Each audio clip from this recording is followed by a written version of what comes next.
Welcome back. How's everybody doing today? Let me pull up chat so I don't forget this time. I think it'll be a first. All right. So yesterday I did kind of regress a little bit and kind of go back and talk about some techniques for early game, setting up some automations and stuff. Kind of covered doing some stuff like the water farm and potions and getting your wheat and bioethanol and all that stuff. Did some dungeons, did some basic stuff for gameplay, and then I did happen to do a base tour of like my other characters for this game. So I didn't do too much as far as advancing for character wise, but did some other stuff. And then I think I'm drawing a blank on what else I did, but I think I grabbed a couple bosses, or at least I tried to. Oh, that's right. I tried to grab the Reaper as well, but it decided to jump out of his Pokeball, so I'm gonna have to make some more chain bolts and try again. But that's okay. I think I'm gonna run some level 6 dungeons today. Try to get those out of the way. That should get me to level 50 at least. Yeah, I'm almost at 49 anyway, so. Alright, let's just get to it. I'm gonna also try to remember to use my pets more often. Let's grab this one. Okay.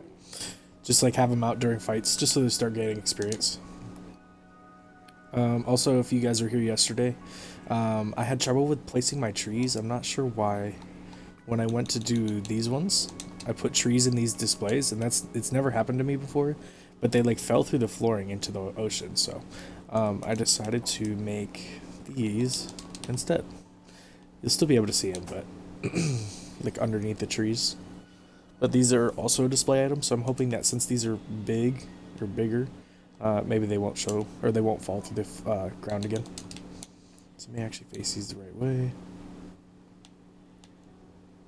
Then I think if the tree's big enough, that's fine right there. Maybe it'll cover this stand. Sorry, my eye is watering really bad. Itchy. Okay. Let's do these ones. Just crank up the scale so that way hopefully the base of the tree will cover it. And you can kind of drop it down a little bit.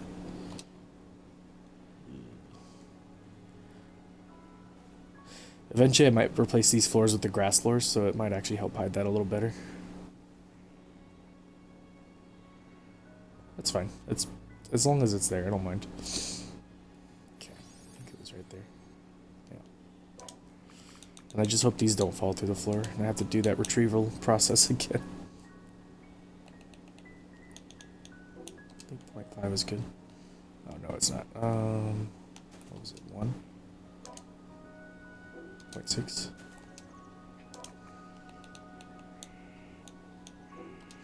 I'll go 0.7. Screw it. Alright, there we go. Looks nice again. To the acacia trees again. Those are cool. I will put those right there.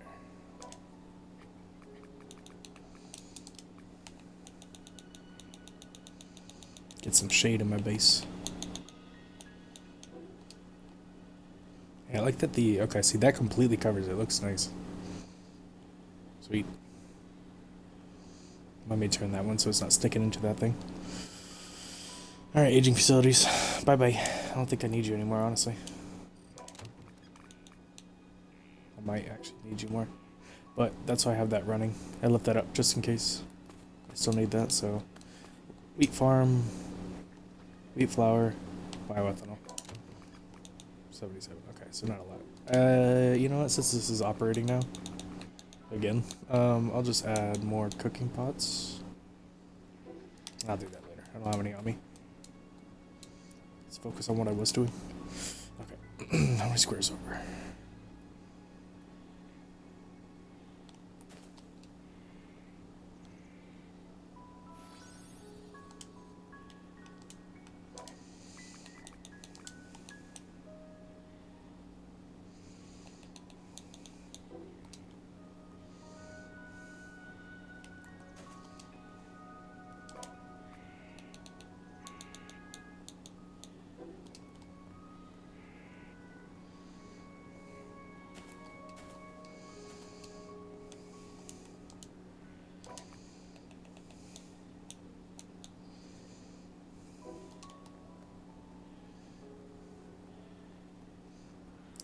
looks nicer.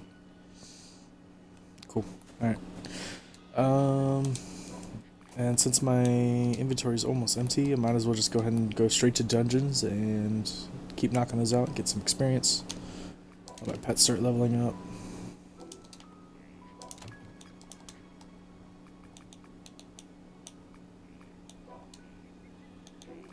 Start putting that away.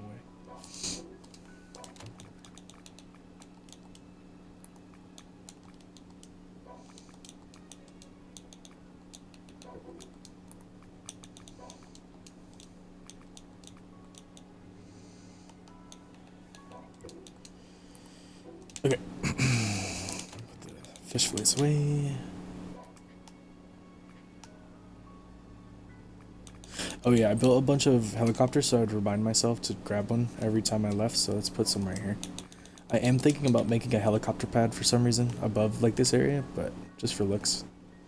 But for now, let's put these here so I don't ever forget when I leave.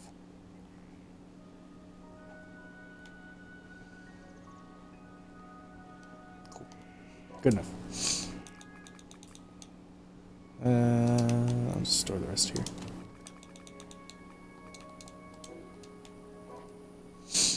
Okay, and I'm gonna start keeping these with me, just so I can use them if I need to chop down trees for some reason. My inventory's starting to get pretty full. I could probably leave peach seeds here at the base. Shove them in here.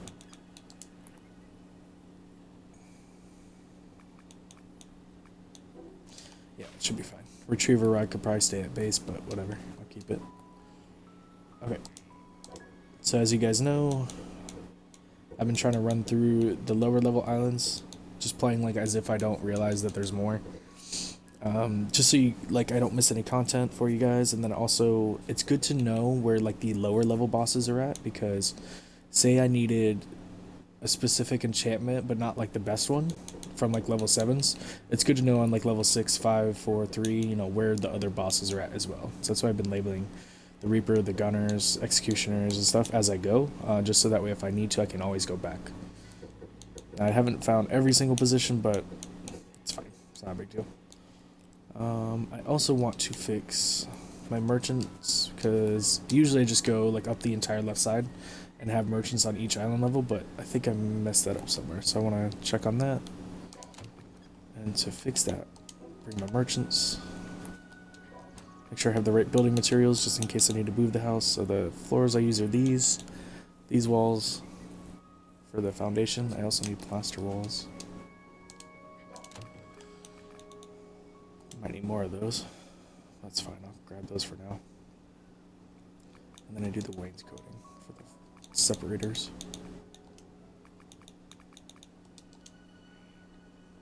And then arches.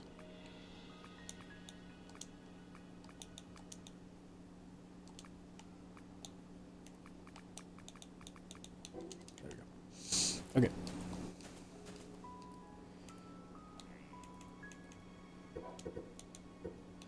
Okay, I know it's good on this island's fine, this island's good. This one should be good.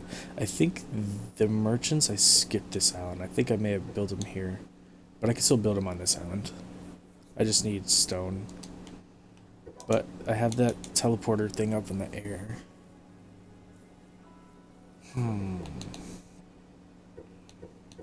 I could also go like here, here, here, here, like go in a diagonal. But this one's got a thing, this one's got the fishing. Okay, nah, I'm just gonna leave everything where it is. Poisonous. Did I already clear this one? Cleared these two. Let me check. Let me double check.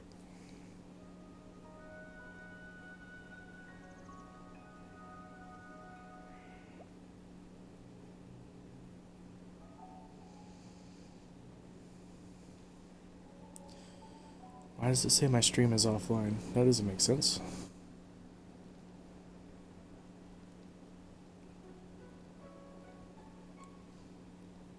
Edit stream info.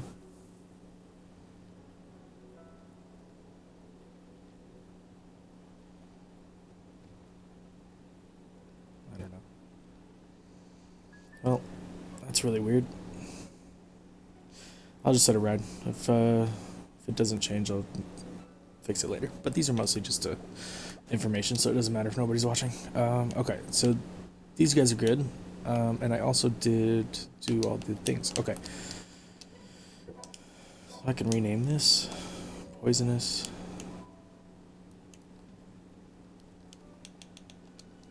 Okay. Okay, and that's right. This one I just found the Reaper and I just said screw the other dungeons. Because I only really needed him on that island, so it's fine.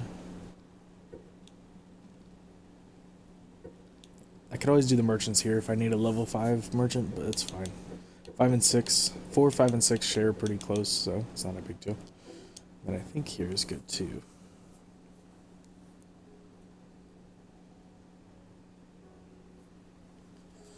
Yeah, I'm pretty sure I built. Yep. Okay, so I think I'm only just missing the level 5 ones, which is fine.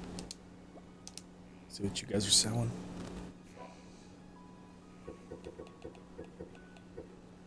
Yeah, another way to get peaches really easy is if you just do all your merchants first and then put some on a level 7 island. You could just buy a few of these. These are level 13 seeds, so you can, those are like the pineapples and coconuts, so you can skip to like the last step and then plant those and try to upgrade to the peaches. Probably a little easier way than doing it the other official way, I guess.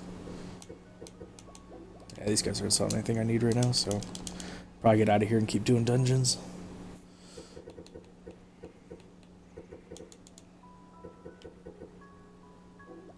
Good. Alright, let's get out of here. I need to find some enchanted obsidian, which I think drops from Fafnir. Cove, Island of Valley. There we go.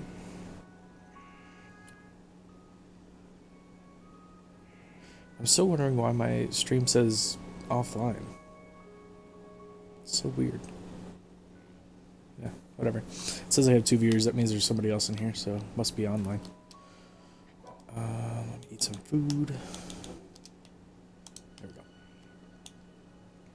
Alright, first trip here. I kind of forget where the dungeons are on this island, so I'm just going to ride my helicopter around until I find them. I don't see any right off the bat. Okay.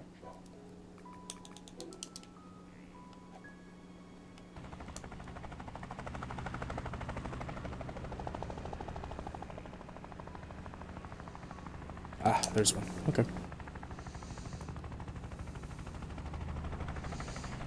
There we go.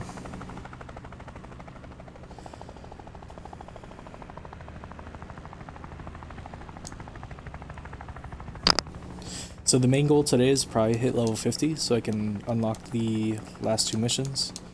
I should be hitting as many trees and stones as I go, but I'll probably forget about that too. Because those are the only missions I have left. So, Rookie Lumberjack, cut down trees, Rookie Miners, mine stone, and then these 2 are just fighting high-level monsters, so that'll just happen over time. I can leave that outside. Alright, pull the pin trial beginner. This will be easy as shit. Oh, always remember. There's a wall right here. You can... There we go. Open the door. Open the door. Open the door.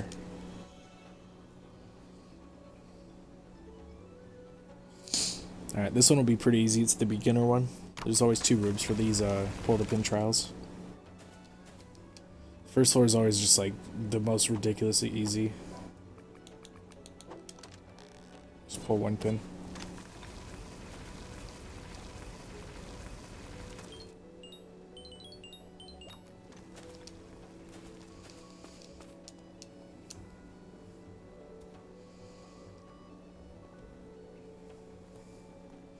Second room's a little bit harder, but it's just pretty much as easy. Hold this one.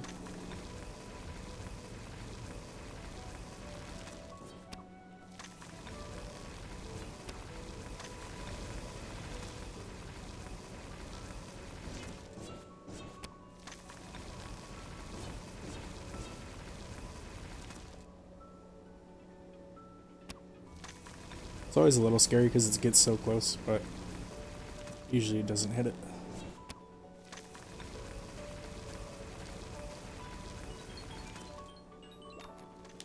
There we go.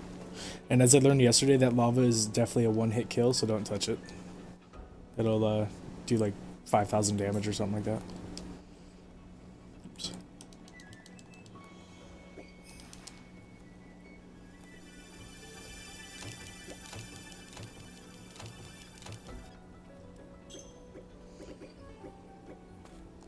And some food, some weapons, nothing super good.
Okay. I don't see any. What the heck?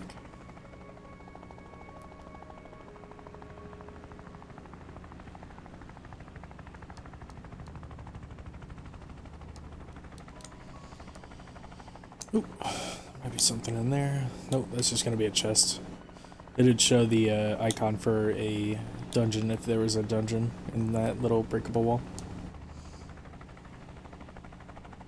Alright, I see one off in the distance right there. Like, I've been to this island before, but I can never remember where they actually are.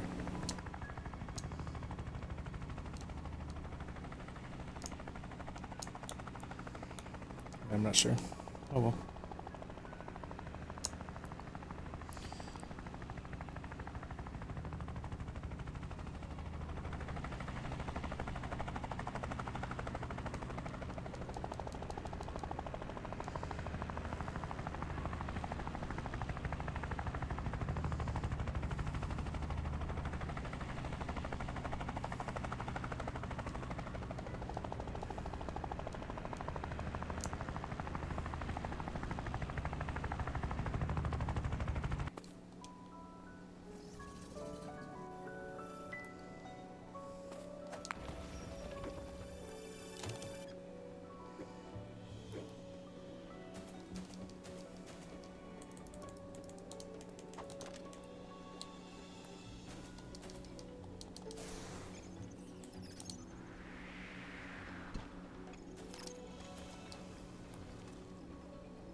I think I also need to start labeling King Mono dungeons, because I think in his highest form he starts dropping really good stuff for magic users.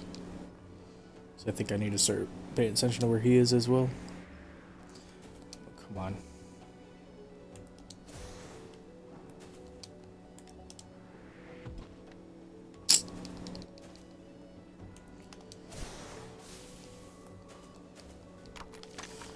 I thought they didn't die. I was like, what the heck? Why do I have a missing skill spot?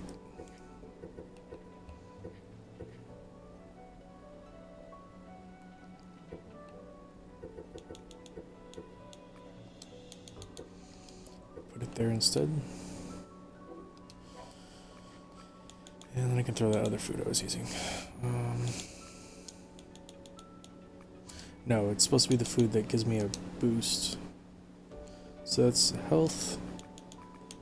This is the boost for magic attack. I need my mana potion. Yeah, this one. I need to switch them. So this one needs to go there. I need to buy more of this stuff. There we go. So it's gonna, from right to left, it's health, added health to this one. This one's added mana, and this one's my magic boost. Just so I don't forget. Oh, I found the Reaper again.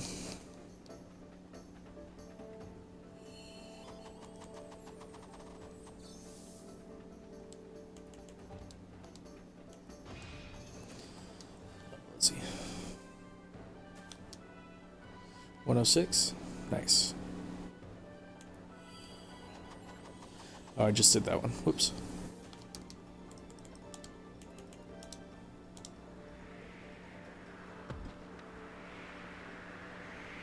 Hit him in the face. There we go.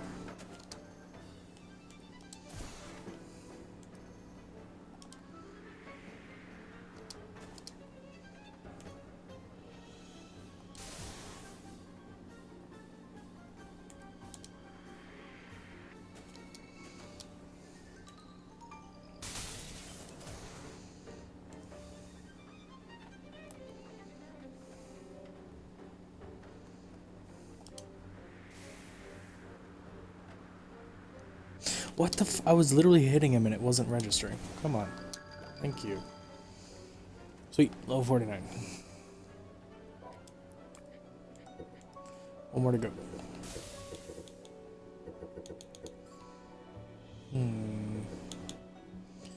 Decrease max life and increase max mana and mana auto recovery. Stupid. You know, let's try this one instead. I want to see what this one does. I haven't used it before. So let us see. What spot should I use? Let's move the food for now. See how it looks. Oh. Okay, that's really small. It's not great. What did I get? I think I already have that. Yep. Okay. Really Indigo Glass, just regular Underworld Bones. Okay, nothing crazy. I'll have to farm that guy later. I like to just, when I want to farm the highest level, I always just go to level 7 islands because it's guaranteed level 90s and above. Level 6s have a chance to be like level 85 and above sometimes, so sometimes you get the wrong form. So I just wait until I hit level 7s, and then I start farming the high levels of the bosses I need to farm.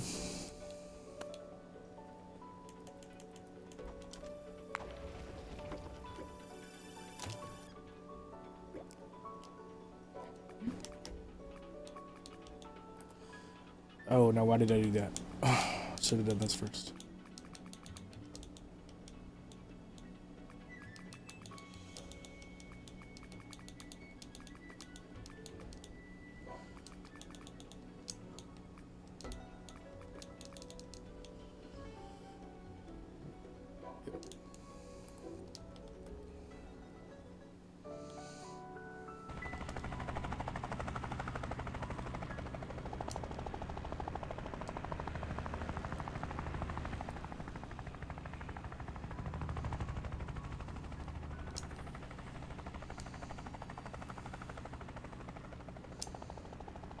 There's one, but I think I've been to that one. Oh, nope, I have not. Okay.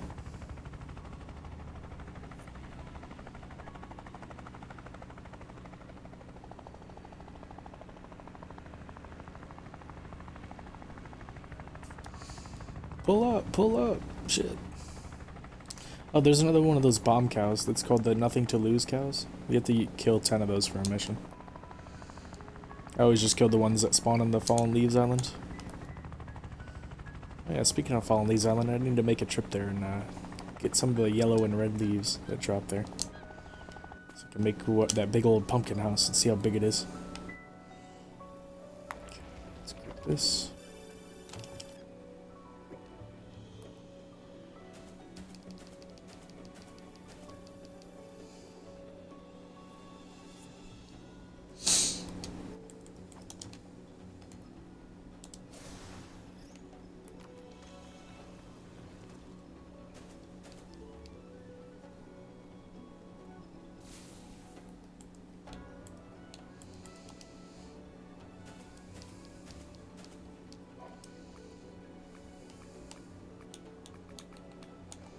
That's why I wasn't doing as much damage as I should have been. Didn't have any of my stuff equipped. And I also said I was going to start putting my bosses out here so that way they can start getting... Which one's the smallest? Let's go Fenrir. I always do that. Forget to unequip my staff. But I need to start getting my pets some experience so they're not just level 1. And they can just follow me around and they'll do their own thing. And gain experience. And you can even unequip it even while they're out. So they'll stay out. And you can then re-equip your offhand stuff. Set equip, master. There we go. And as he gets stronger, he'll definitely do a lot more damage. He's not doing very much right now. When they're level 1, they do about the same amount of damage as your character did when you were level 1, so gotta get him high.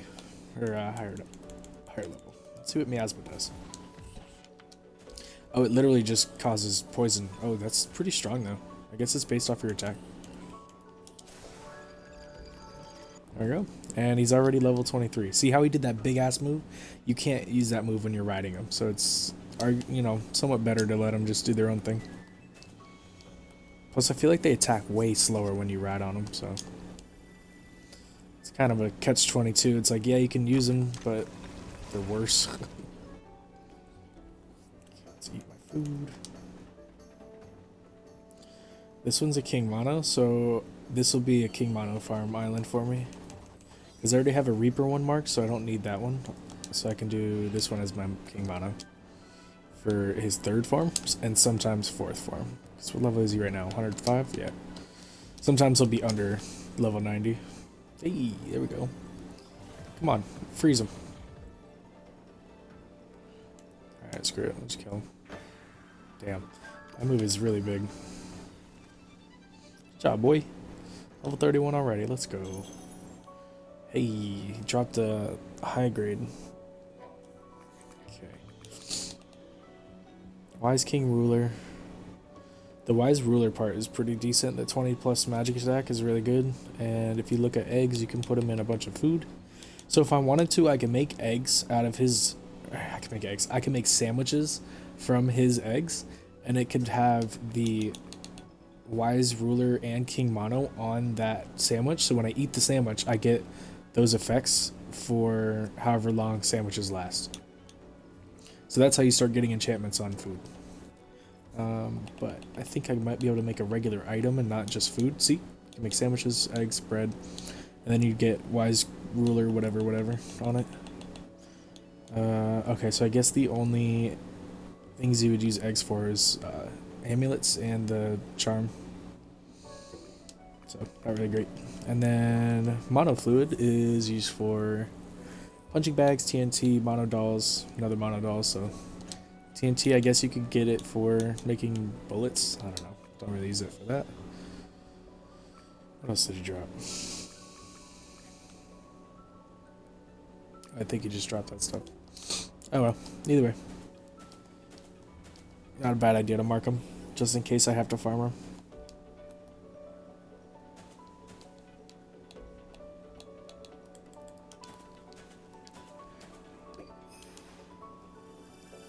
Oof. Oh, didn't mean to ride you.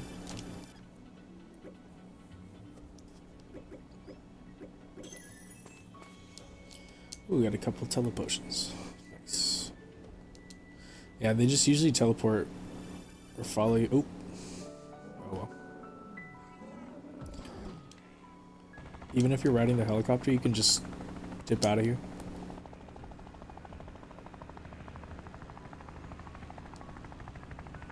Come on.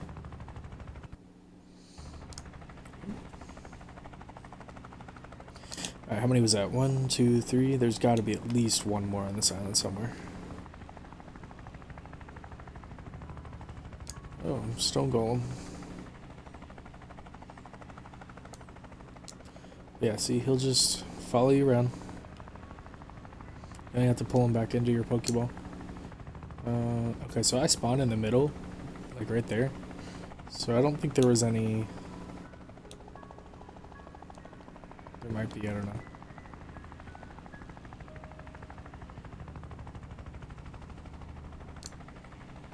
Nah, I don't see any over here. Okay, let's check The other side of this mountain? This one? Because I don't think I checked over there yet.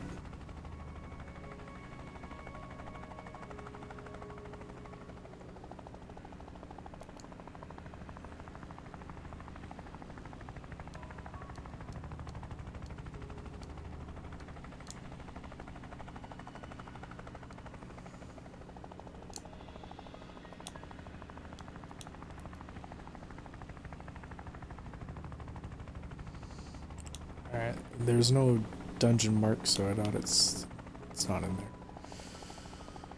Okay.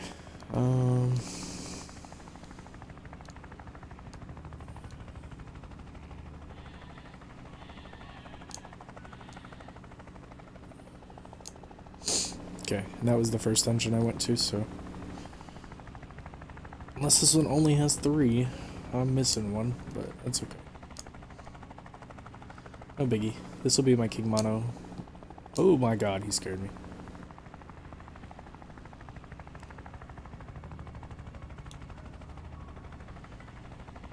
I don't know.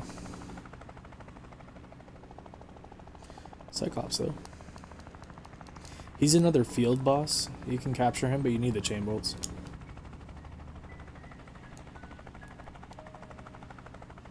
I don't see anything. I'll just get out of here. Don't want to waste too much more time here. When I could be moving on. Oops. Whatever. Come on. Hold. Oh, I thought I had it. Come on. Hurry up. Sweet. Alright, let's call this one done.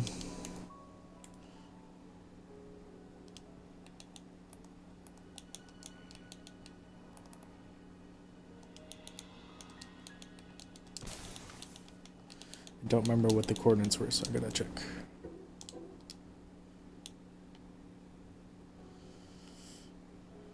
I think his was this one. Yeah. 7C, CISO.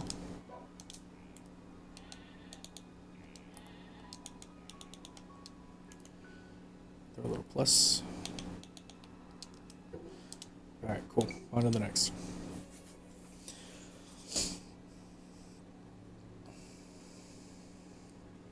Now this island I've built on a previous playthrough, but I know I only really know about 2 dungeons exactly where they are. There's one that's like right above this ridge over here.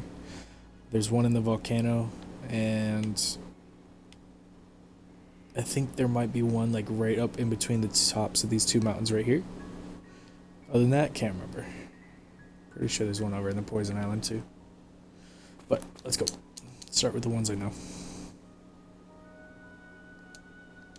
Also, this is a really good spot to build because you have access to different. So the enchanted trees here, you have the enchanted trees here. This one has palm trees and a bunch of different stone crocodiles. There's a Kevin the thief boss that spawns over here. Elephants, giraffes. Fergus is right there.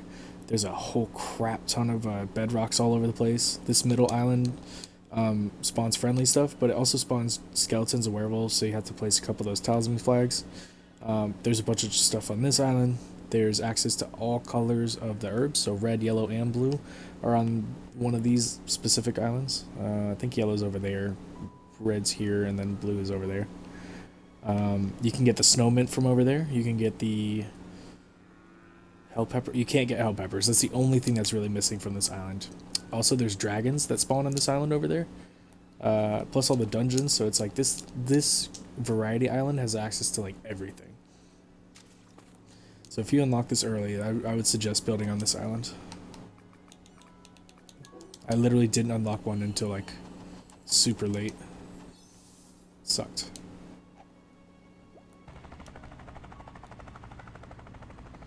Yeah, not a bad starter spot. Plus that volcano looks dope in the background. Okay, there's dungeon right there. I think there's a dungeon somewhere over there as well, I don't remember.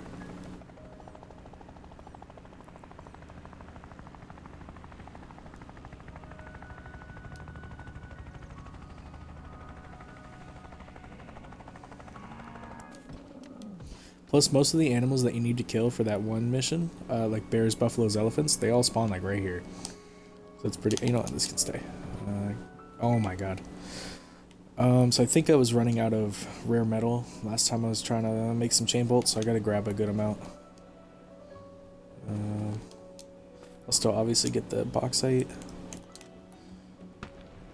but I think I need a good chunk of rare metal this time around. Just bear with me as I run through this place.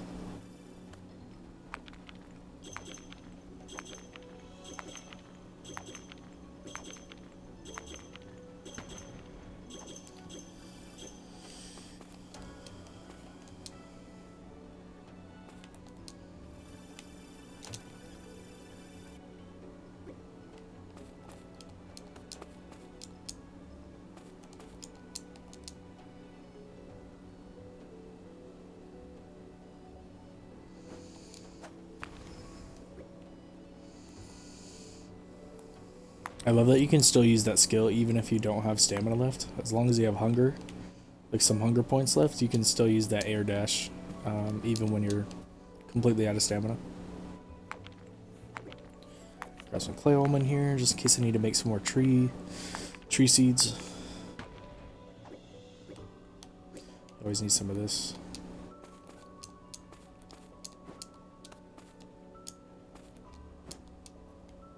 Anytime I see double rocks like this where I can hit 2 in 1, I'll try to get this. Oh, doesn't always work. Just turn around.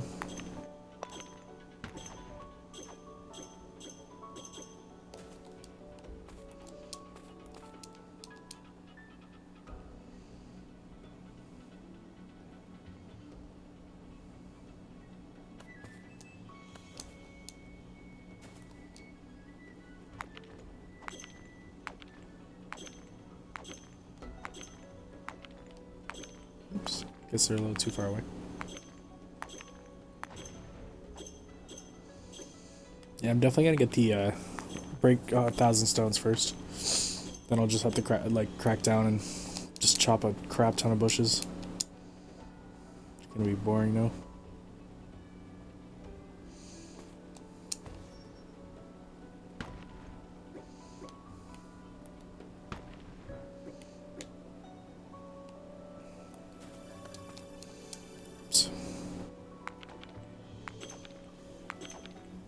I don't know why your character moves. I'm not even doing any inputs right now, and sometimes he'll like turn.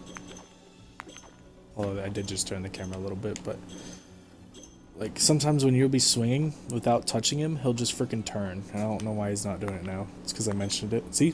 That. I didn't fucking touch him. Alright, so I'm trying to make him straight onto the rock, and sometimes he'll just go yink and like look to the right. It's like, come on, guy. Alright, bauxite.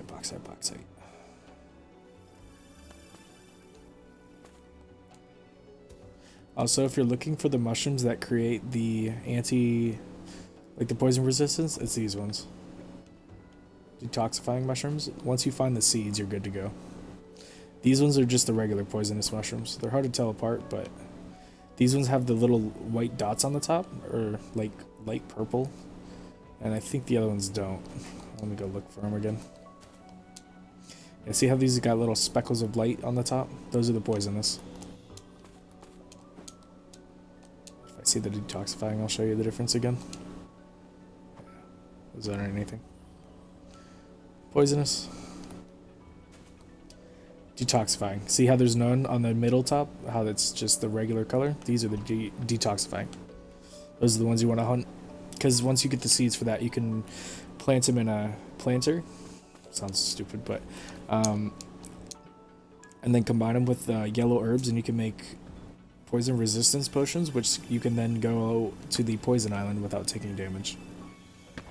And it also reduces the damage of any poison attacks as well, so if you're fighting the tyrant snake, it's pretty good.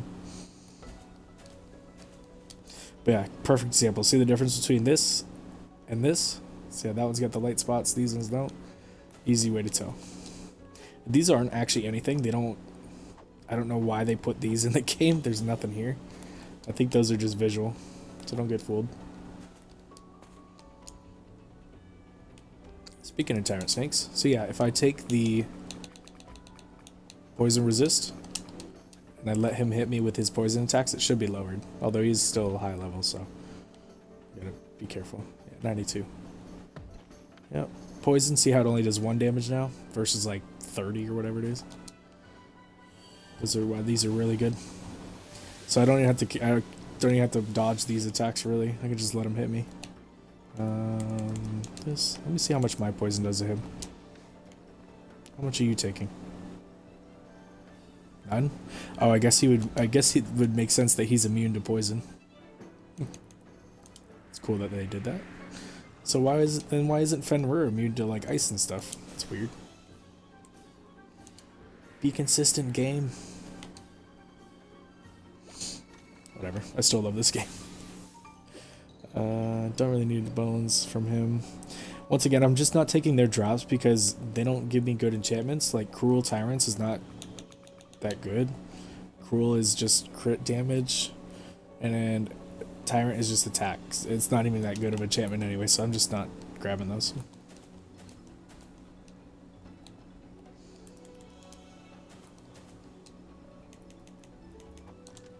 Excuse me.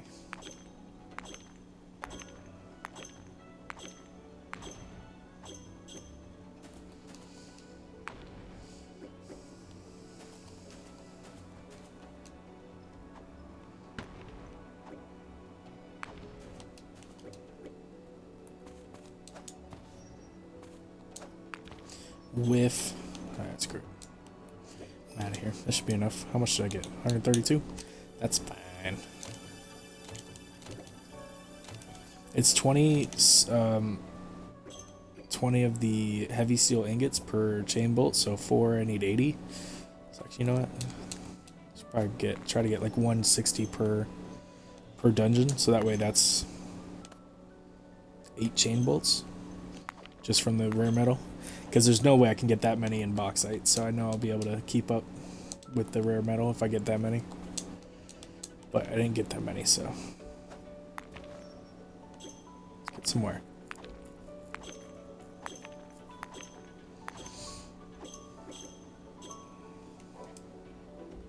$156, that's fine. That's good for now. I'll just remember that number in the back of my head for whenever I go to abandoned mines. Also, big desert area behind this. You got your camels. Also, the camels, when you put them in the livestock machine, they produce water as well. So that's a good little hint. You get your orcs, you got your elephants. I call them orcs, they're just goblins or something like that. Picos, all that good stuff. And then, the ice area. And you take environment damage while you're in this. Like when I come over here, I should be taking cold damage, but the helicopter prevents you from taking environment damage when you're riding on it, so it's a pretty good way to get around that stuff. I'm pretty sure the dungeon is over here.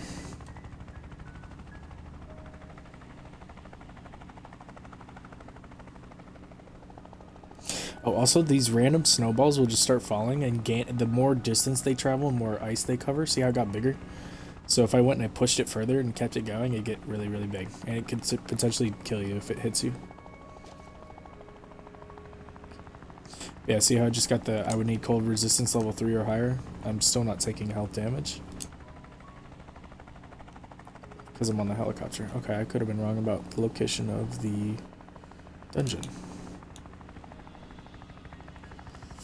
Oh yeah, it's right there.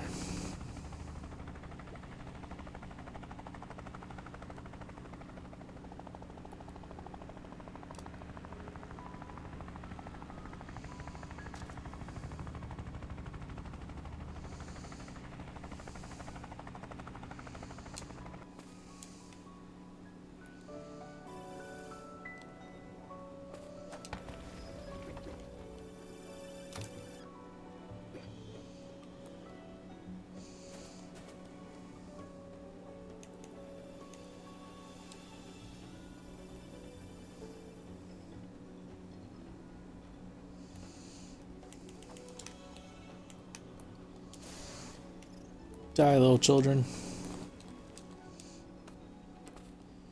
You look at it, use the Youngling Sayer 3000.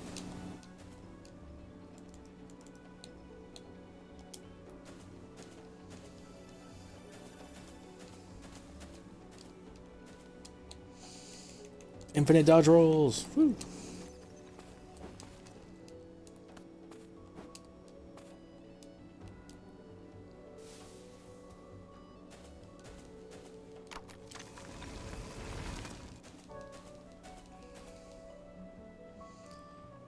Okay, what's in here? Another fucking tyrant snake. Jesus. 2 of these guys in a row. Not that they're very strong, but why do I have to keep fighting you?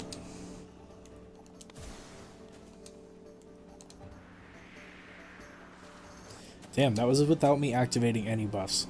And this thing was like a level 80 something. Not too shabby. Come on. Die already. Come on, Ice, let him go. There you go. Took way too long. How am I out of room? Oh yeah.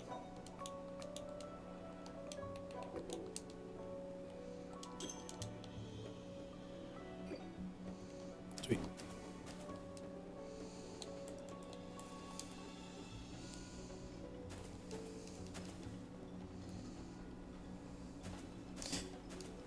Oh man, I forgot to throw Fenrir back out for the last couple fights. I'm just not used to using them very much. Because by end game you're much stronger than your pets, so it's just kind of forget to use them. I figured he would have stayed out when I switched islands, so I just didn't think about it. Oh well. You can come back out now. Right after I trick this bear. Ooh. To jump off the cliff. Ooh. Come on, buddy. You know you want me. Fresh human meat right here. Come on. Who's big bear? Who's big scary bear? Wow, he is not taking the bait. Come on. Fine, I'll just go to my inventory from here. Crap, what the hell was I just doing? Oh yeah. 31. 31! Michael, that's impossible. You can't run that fast. Beat it! Michael, there was a car. Alright, let's go.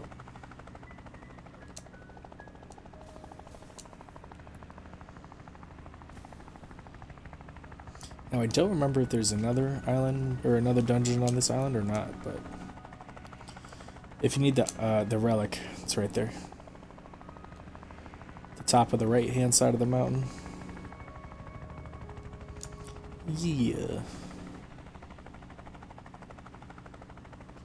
Yeah, I think there's only one dungeon per thing, except for I think maybe there's 2 on the volcano, because there's one dungeon here, and I'm pretty darn sure there's one in the volcano, just like the other islands. Also, the dragon spawns right there, like right next to this cave. Oh, or, I'm sorry, nope, above 1 step, right there. He's right there. So he's probably gonna spot me when I get close to this. I'll fight him when I get out of here. Yep. As soon as you hear the boss music, that means they've spotted you and they know you're there. So, if you don't want to fight, just get in there. Also, Fenrir should be popping up. Hee. Love that he just fell through the floor. Alright, let's go. What do you got? What do you got for me? Pull the pin again? I feel like those are the only minigames I get. Not that I'm complaining, they're easy. Okay. Don't kill her. Oh. Do not want to look back. Yeah, for a level 6 island, I should not be getting beginner trials. They should definitely work on that. Like, it should take into effect what island level you're on and then base that, you know, base the difficulties around that. Because, like, obviously you want beginner trials in level 1, 2, and 3 maybe. And then, like, mediums and 4, 5, and then 6 and 7 could be your hard. I don't know why they're doing it this way. Alright, pull this first. Because this is 2 beginner trials on level 6 islands that I've gotten so far. Although I wouldn't consider this puzzle a beginner. It's probably more intermediate.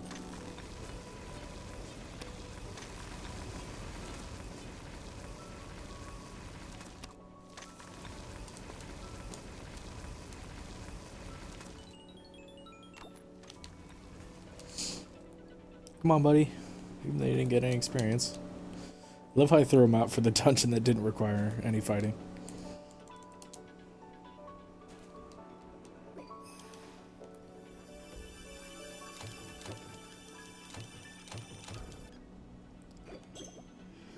Wait, what's all this stuff? Alright, I need to get rid of... Hold up. Wait a minute. Never mind. Magic attack, 13, 20%. This one's just flat 30. Okay, yeah, so this one's still worse than the Fox Mask. Okay.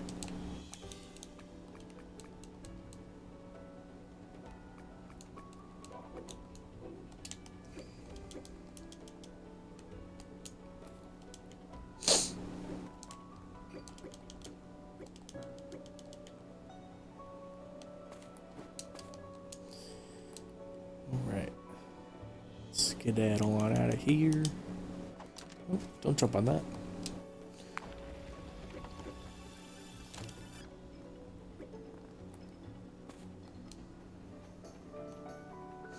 Dragon time. Alright, let's go. I need heat resistance or hell resistance potions can work. Because they offer more. Almost died. Get my weapon attached. Eat this. Do this. Do this. Distract him. Yes, good boy. Good boy. Honestly, maybe that's why pets are good. They'll distract the enemies for you. Let's see how good my poison does, even though it's only got 1 level in it. Yeah. Ooh, damn. That shit doing almost 900 per second. How long does that go? It's been about 5 seconds. 8:57. 57. 8:57. Okay, that's about a 10-second thing. That's not bad. Damn, bro. Fenrir freezes too. Let's go. Eat some of this. Where's your head? Where's your head? Where's your head?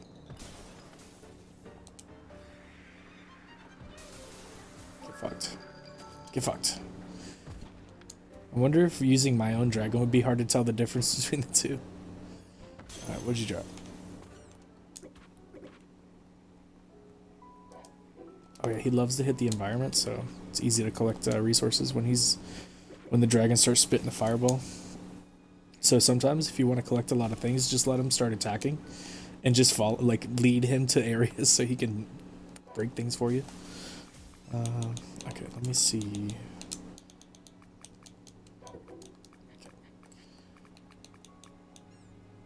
Scorching Obsidian.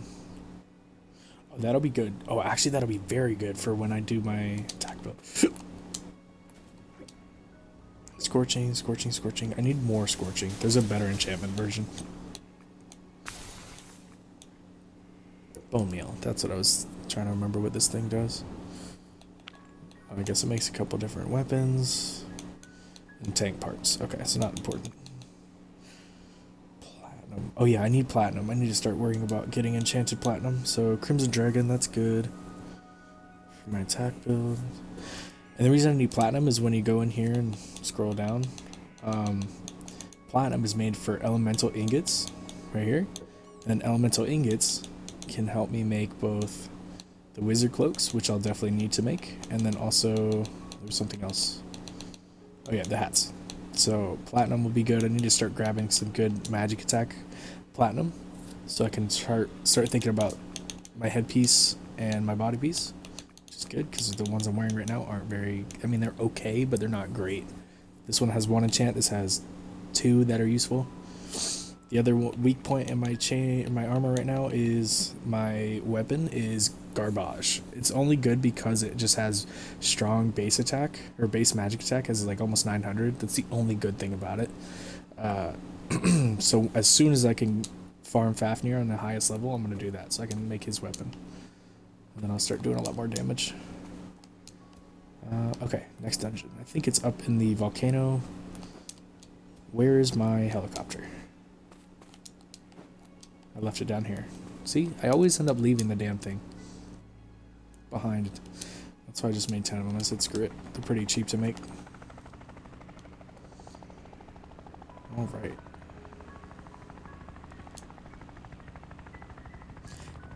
Actually, I think another...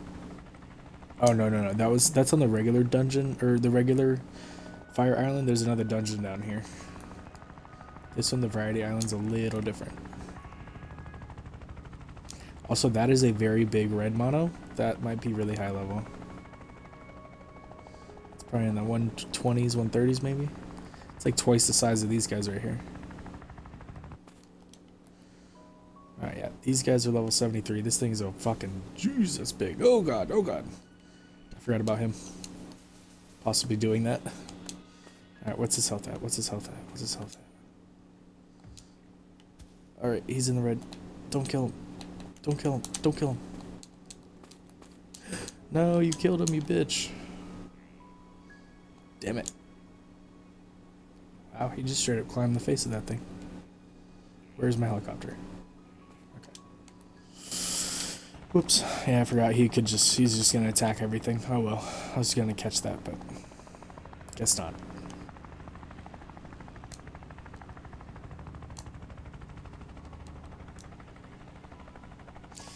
Well, I guess there's not a dungeon, but there are a bunch of chests down here, so still good.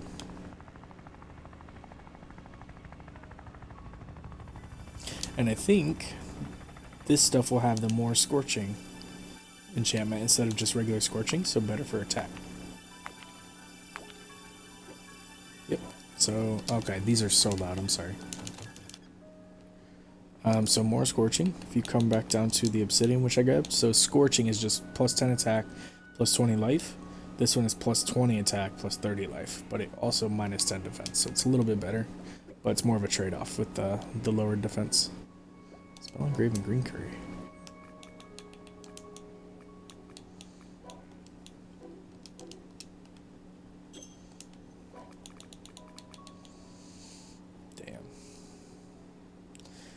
Yeah, if I could make a whole bunch of these, that'd be amazing. Plus 15% magical attack, plus all the food, the mana, and the health it already gives you. Shoo. That'd be nice. I'm also taking keep damage. Take that.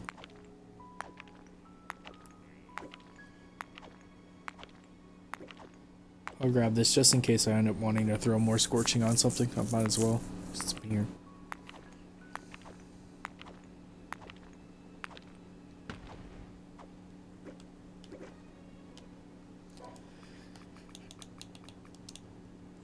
Didn't get very much, but that's fine.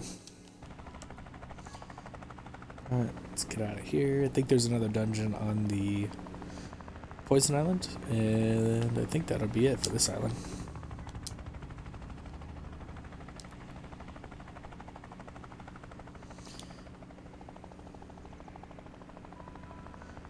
Yeah, I don't think there's another dungeon over here. Nope.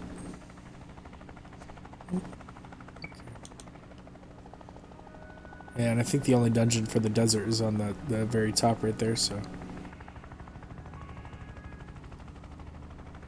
Oh well, not a big deal.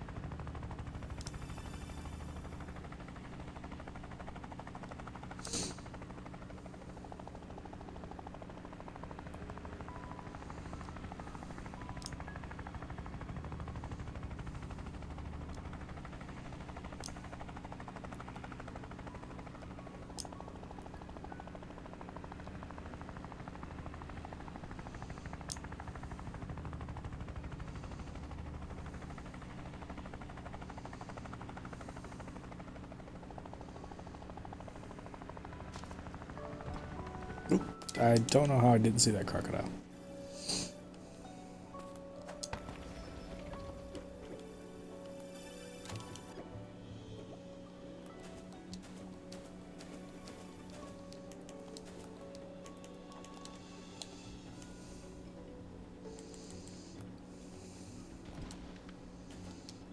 Yeah, that has such a small radius. Maybe it gets upgraded with more levels.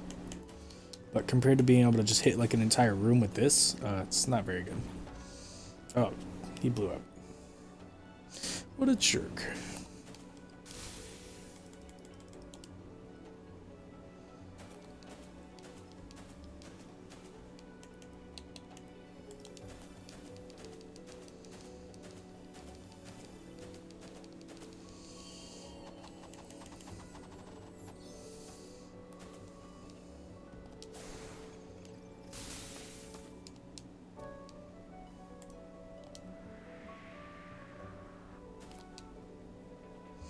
That's not a force field, I just tried to hit him from too far away.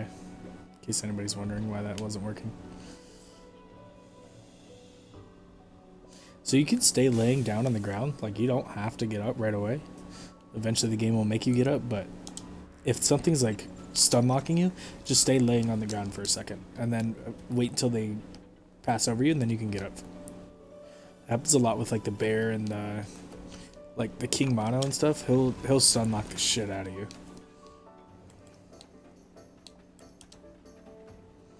Speaking of King Monos, let me just be prepared for him this time.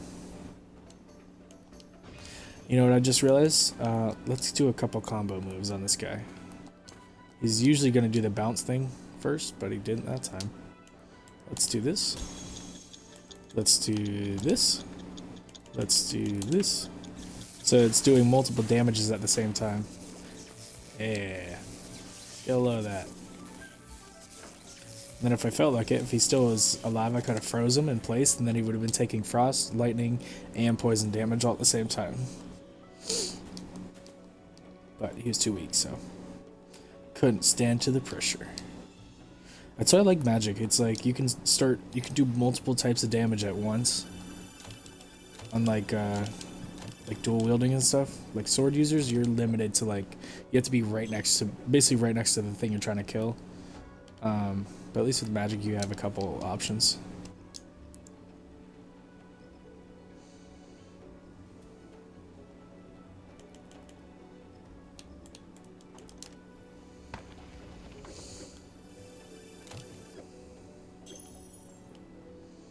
Damn.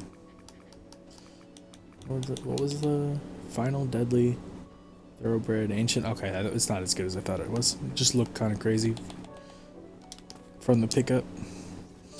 Alright, I think that was it. And then if you need yellow herbs, they should be like right here somewhere. Could have sworn they're on this island. Oh yeah, right here. These are the yellow herbs. So if you ever need the seeds for them, you just run up, and these are what I use for stamina potions. So once you grab these, sometimes the seeds will come up with them. See how I grabbed one? You only need one. Once you have the one and you plant it, it'll grow forever. Even after you've harvested it, like 1,000 times, it'll continue to keep growing. So potion farms are pretty easy to set up. You know, why am I doing this? I have telepotions. Oops.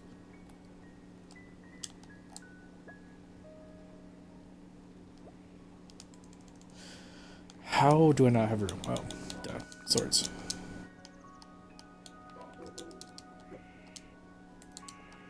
Probably could have flown back there by now. I'll rename that island in a second so I don't have the green monos trying to spin kick me in the back. Needed the spine. Okay. Variety. I don't think I found anything besides monos in here, so. Yeah, nope. Just put variety.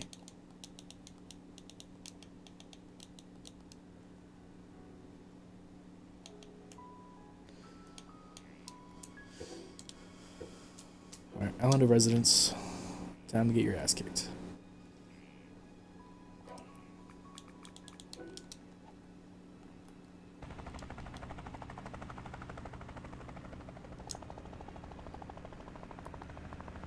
And I gotta remind myself to bring Fenrir back out. First dungeon's right there. I'm just gonna see if these monos decide to form up and make a king mono.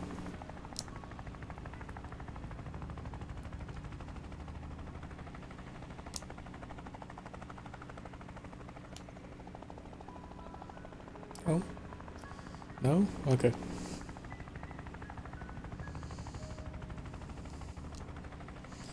It's another group of them right here. Sometimes they like to form together and make a king mono.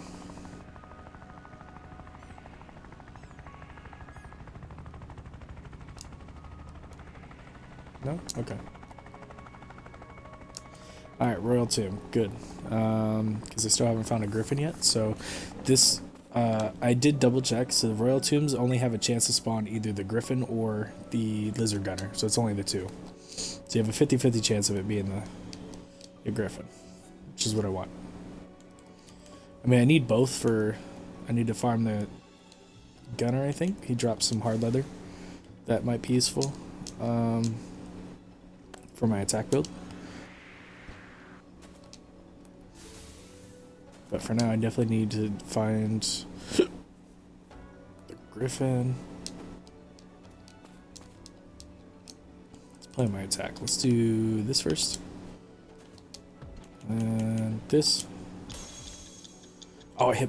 Oh, I thought I hit both. That would have been sick. Electricity. Yeah, that's a big one. So when they have the, like, see how it says luring werewolf of the half moon? When they have that, that's how they, it's like the modifier, so they have more health, they're stronger, they have this red indicator obviously all around them, they drop mines, he'll also explode when he dies, so just kind of like, oh shit, I need to heal right now, and I almost just hit the mine. That would have been bad. I did not notice I was almost dead. Oh, I thought he exploded on death. One of them does.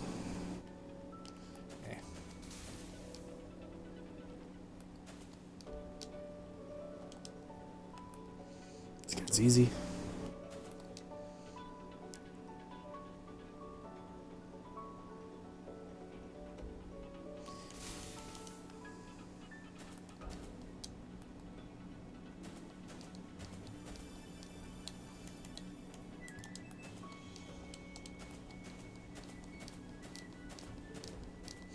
It's the Griffin, so that's good. Can label this island Griffin.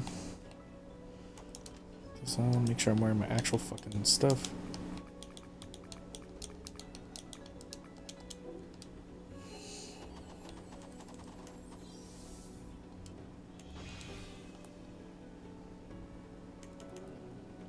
Make sure they do the little roar first before you start doing your moves, because they won't affect them if you do it before that.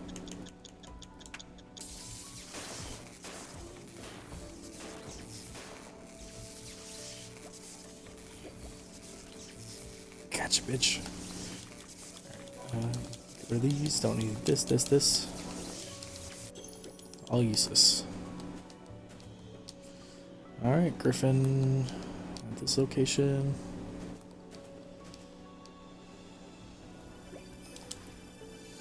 Now I'm gonna go to the other dungeons as well, because there might still be the execution on this island, so I can kind of 2-for-1 it. And if you haven't noticed, I'm also almost level 50, so that's really good.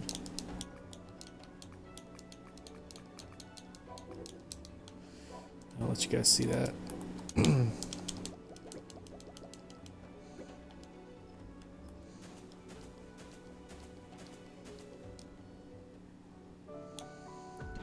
First one I checked. Alright, Griffin. Shit.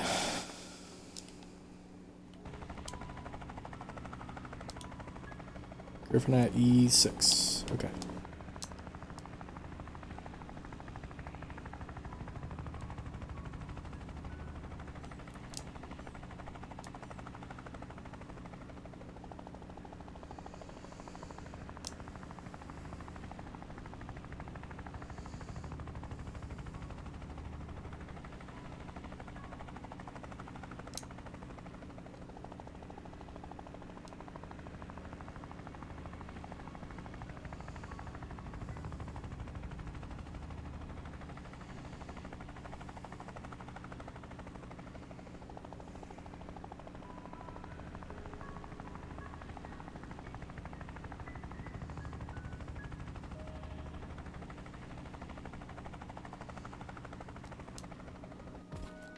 Yes.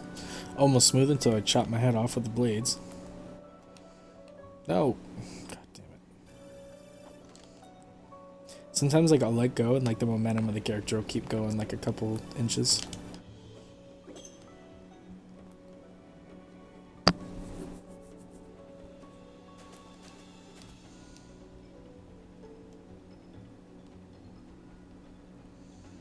What? What? Okay, what? Oh, they just haven't spawned in yet. Okay, that's weird. It's happened before, but what the frick? They're only gonna spawn one at a time, too. Awesome.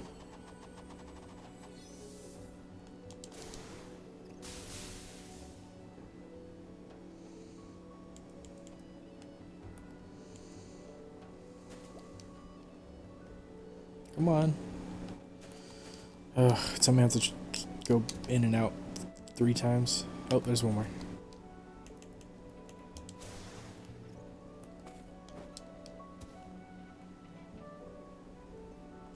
Also, I was thinking about it. I think I need to start putting lighting on my base. I don't have any torches or anything anywhere. It's just noticing that.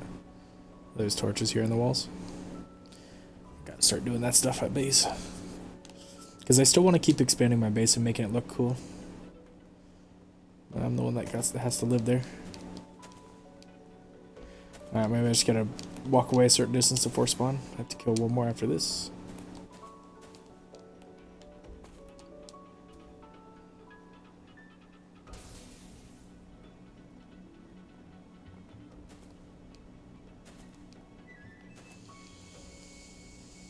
Come on. I don't know why it does this sometimes.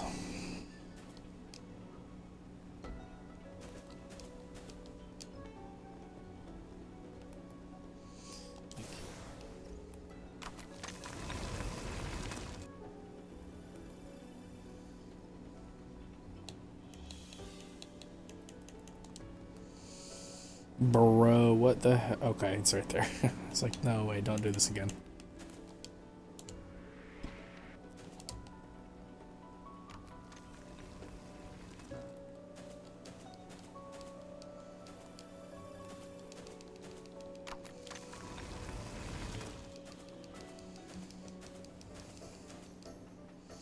Damn, haven't seen an ancient golem in a hot minute.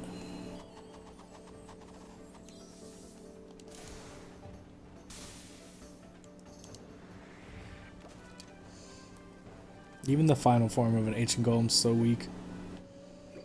Oh, gave me 2 coins. Equipment and the regular. Sweet.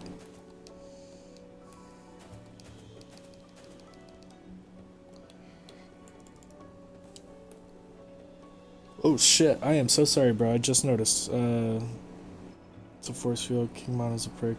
Yeah, hacks. No audio. Okay. And then, what's up, Purple? How you doing? Sorry, I stream for my Xbox, so I use my phone for the chat, and sometimes I don't notice when people are in here. I'm really sorry, guys.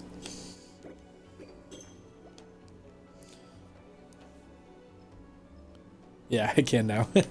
Now that I'm actually paying attention, sorry. Are you new to Craftopia? Do you play a lot? Haven't played at all? Looking to see what's up? Yeah, I also play on Xbox. I just do the streaming from the Twitch like ability for Xbox, and then I upload all the streams to YouTube, so that way this is like a full series, me going from like level 0 till endgame. Okay, hold on, let me get out of here. So I think this is stream number 20 that I've done, and I try to make them all like pretty good length, so it's not just like, you know, 30-minute streams here and there and not getting anything done. 23, 21, yeah. So this character, I'm almost at level 50, which is the like level cap, until you hit level 50, and then you unlock a couple missions. So if I go to my missions tab, these 2 unlock when I hit level 50, and when I complete those, my level cap goes to level 60.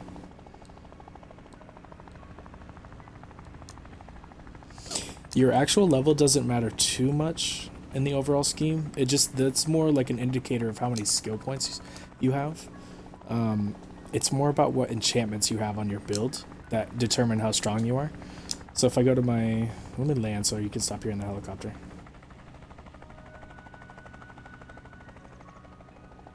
Yeah, I did the waters mission where you have to make 5,000 gold. You just set up a water farm and let it do its thing while you're doing other stuff. It took me about 13, 14 streams of doing like 2 to 3 hour streams of that to finally make enough water. But basically, for your missions, or no, not I'm sorry, not missions. Your enchantments are what determine your strength. So let me equip my actual weapon. Where's my weapon? There we go. So my magic attack right now, while I'm just holding everything, is 4,700 because of all the things that are on my equipment. So my two amulets on the right side, they both have a bunch of different enchantments working towards increasing my magic attack, and that was a supply pod. My iron talisman also has a few on there. So like as you build better equipment, you're gonna gain more attack or magic attack, depending on what you want to do. And then for my picture books, I've mainly just been offering up all the swords and stuff that I've been finding in dungeons. So if you go down to your details, this is all the points I've been gaining. 1,300 free experience. Once I'm at level 49, I only need 6,000 more points. I'm going to level up here in a minute, the next boss I fight. But what can I offer?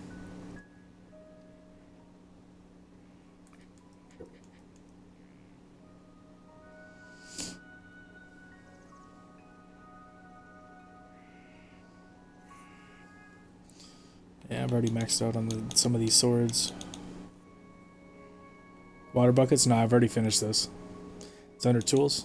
See, you can only, it only lets you get 25. I've already done this.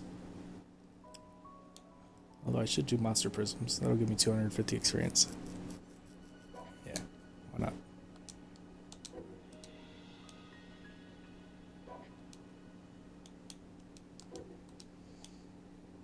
Oh shoot, and then it's 1,000. Okay, never mind. Oops.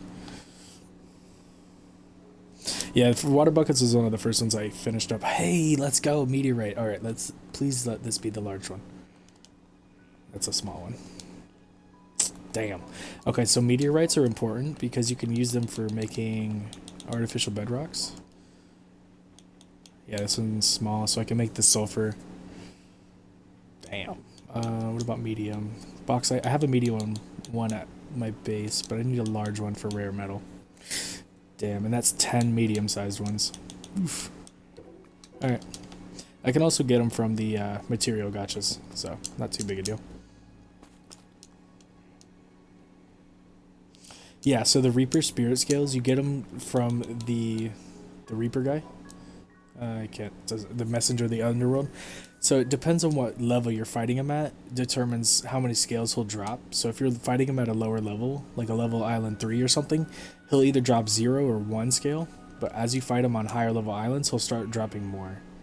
Same thing for the dragon scales, these things. I think I just killed, on one of the islands I was on, I killed a level 100 dragon, and he has a chance to drop 5 scales in his last form. So that's how I got those. I'm also supposed to be doing dungeons right now. I left my helicopter. Fuck.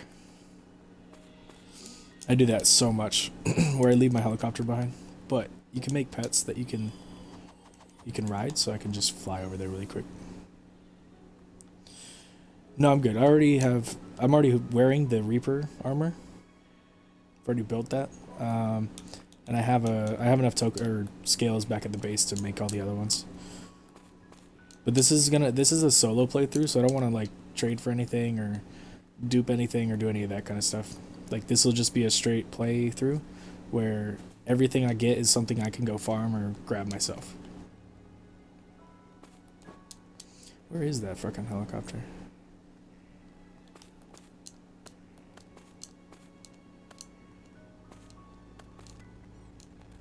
Go. Alright. But the next dungeon I fight, I should actually level up, so then I'll be able to do those last 2 missions.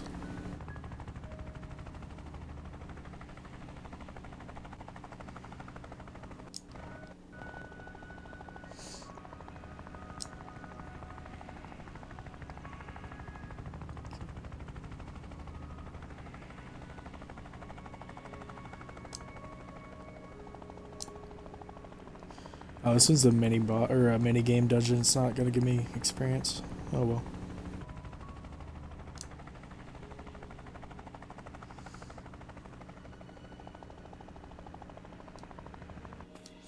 Yeah, and this way, if anybody wants to like figure out like how to get to the end game without like having to dupe stuff or whatever, at least this has a full gameplay of me reaching to this point, and then I'm gonna keep playing as well. So that way, hopefully, my goal, I guess, my end game goal is to clear. Ah, shit, I wasn't ready. Is to clear boss rush completely without having to like cheese it or anything, just by pure strength.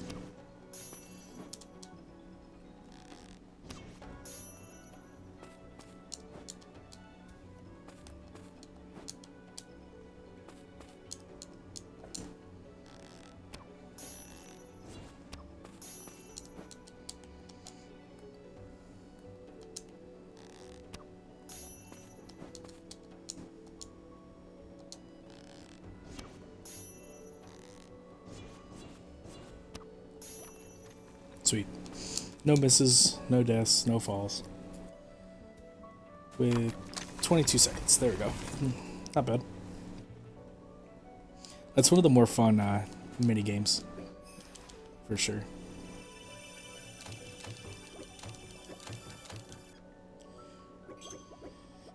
Oh, of course, my inventory's full. Okay. Don't need any of these.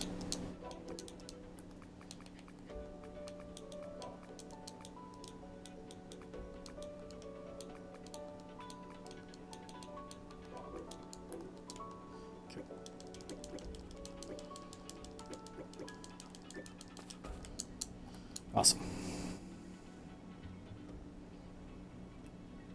And then as always, there's always a secret chest in the beginning and the end.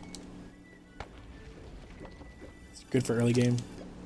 Grab some good stuff for yourself. Oh, no bear, not this time. I can never remember if there's another dungeon on the other side of this mountain, so let's go check.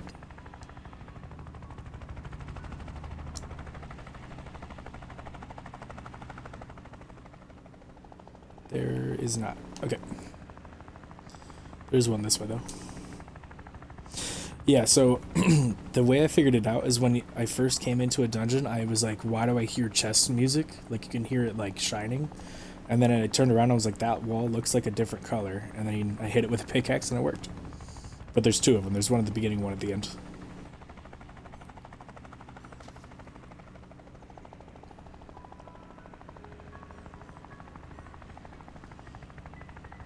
Alright.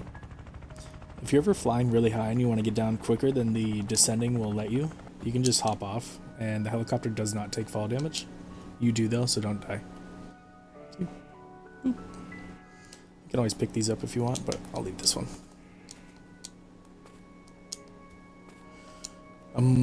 Hopefully this one's the axe lizard boss. I need to find one of him.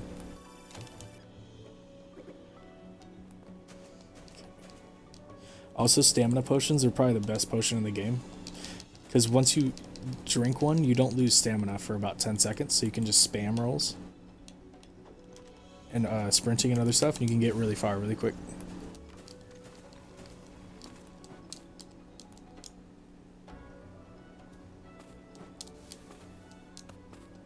Oh, just trying to glide. And I know I'm skipping those chests, but they just don't drop anything decent, so just kind of skipping past all that. Yes. Okay. All right. Let's get to a safe spot. Finally, level 50. There we go. So see how those aim for higher goals got unlocked? So now these are available. So if you go into them and read the description, it says defeat. Hold on. Let me get rid of these chests noise. Okay. So the aim for higher goal 1, I have to defeat 10 red eyes lizard executioners of level 100 or higher. So it's just the lizard boss with axes. So I have to defeat 10 of those. 10 level 100 king monos. 10 level 100 the Reaper boss. This one's the Griffin. This one is the Tyrant Snake. Then I have this one where this one's 10 of the other type of griffin, 10 floor, level 100, 10 bone dragon, or one, this one's actually one bone dragon, not 10. And then one raging dragon and one Fenrir of level, and they all have to be level 100 or higher. So those will all raise my max skill cap, or my level cap, from 50 to 60 by completing each one of those. So your skill points, it all just depends on what your build is. So I'm a magic user mainly. I haven't reset my skills yet, so I have some skills that are kind of going to waste right now, but when I first start off, I always go with basics tree. I just get the dodge roll, 2 rabbit jump, and then double jump, and then I don't touch anything else in here except for maybe skill fighter later on, which just shortens your skills cooldown, which is pretty good. Oops. Then in combat, if you're a combat user, you're going to want a few essential skills in this one, so just take a few points in whatever you want in this first tier. But then make sure you take battle hymn. It's a buff. And then if you're going to be dual wield or two hand, you make sure you max these out. Then you're going to want to take backwater formation and berserk as your main buffs, and then just read through all these other skills too. Some of these are going to be good for, like, when your life gets low, your attack gets increased, which is pretty good. EI slash, this one's probably your strongest weapon attack skill. That one's really good. And then under trick, I like to do, I still take aerial. This is what this move is, that dash. Skills. If you're a sword user, take stealth and sneak attack, because you can put yourself into invisibility for like 20 seconds, and then when you go behind an enemy and use your EI slash, this move, you'll do way more damage, especially if you have sneak attack as well, because it increases your melee damage when you're in stealth. So that's a good thing to use. It's easy to one-shot bosses that way. Yeah, and then aggressive ambition. This one increases your attack when your hunger gets low, so that's good as well. You just got to keep an eye on that. Wild might, anytime you eat raw meat, you gain a lot of bonus attacks. That's another good one. You just got to read through and see which ones work together. And then as far as magic goes, it doesn't matter what your build is. Make sure you have 1 point in heal, because for 1 point, you're going to gain 45 of your life back. That's all I ever do, is just 1 point. And then the best magic skills, Freezing Ray. This is probably the strongest magic skill because it gains like a headshot multiplier, as well as it can do ice damage on top of that, so it'll multiply your damage very quickly if you're hitting critical shots like head points or the wings on dragons and stuff. Lightning Ball's good because it does area damage for like 10 seconds. Rune Stream just helps me do more damage with magic. Mana Siphon, I use a lot more mana to cast spells, but I do a lot more damage with them. So I'm using 250% more mana, but I'm doing 200% more damage. And that doesn't mean, that's not just magic, that's any kind of damage. Where it says bonus damage, that includes everything. Now if I came over here where it says magic attack boost, then it's only affecting my magic. So Mana Siphon's good for any build. Then I use time locks just so I can stop enemies from moving for like 3 or 4 seconds. Life Siphon's just more magic attack. Wisdom Mains, I use less mana over time. Frost Mine, as you saw, is just a giant. It's this move. This one. It hits really far at max level. See how far it reaches? So it's good for area attacks. You can hit like everybody at once. But yeah, your skills all depend on what build you're going for. Now, when you say you get a bunch of skills, then you end up realizing you don't like your builds currently, go back to your skills page, look on the top right where it says reset skills. You get 1 reset for free. So I usually wait until I'm ready, like completely ready to reset them. And then afterwards, this guy's following me. Afterwards, once you reset for free, it costs 100,000 gold, but that's like chump change in this game. Once you have a money farm, you won't need money anymore. So if you look in the bottom left, I have 93 million, and that's not using hacks, that's not using like cheats or anything. It was just letting my money farm work. And after a while, you don't need money for anything because you have so much of it. Yeah, so when you go into a fight, you want to activate all your buffs first. I could have done this before I came in here, but I didn't think about it. So activate my buffs, eat my food, avoid his attacks. I like to use time lock first because it stops them from like moving and doing attacks, and then I can set up everything else.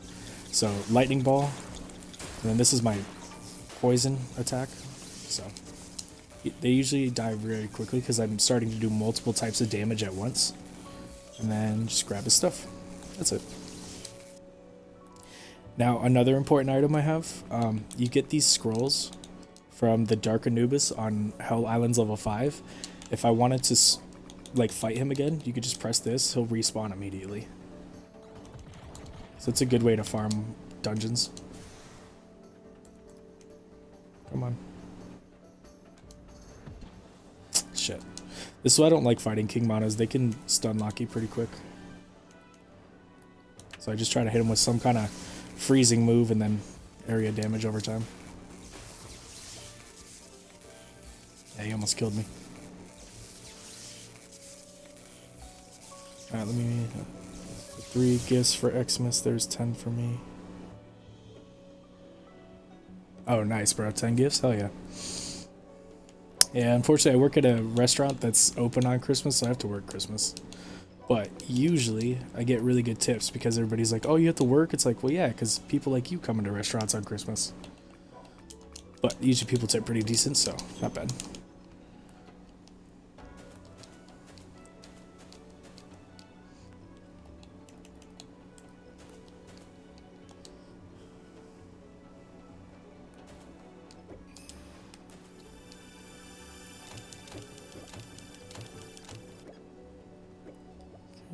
Grab all these. Ooh, finally. Oh, damn, I got 3 gamma tines. Let's go. So when you get multiples of the weapon you're using, you can combine them in the refining machine. So you can boost the damage that your weapon's doing. So see how this one is doing 898 magic attack in the bottom right? That's because I've upgraded it 6 times. So normally these things only do... This is a regular one. It only normally does 880. So every time you upgrade, you gain 3 points in both attack and magic attack. So you can upgrade certain weapons over 100 times. So that's like adding 300 points to your magic and your attack. So it's a good thing to do over time. But Gambitines only come from chests, so you just I gotta get lucky and find a bunch.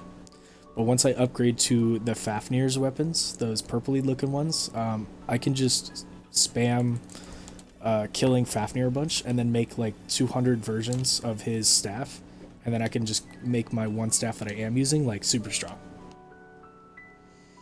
Alright, so that was 1, 2, 3, 4. I don't remember where the last... oh yes I do, it's over here. Never mind.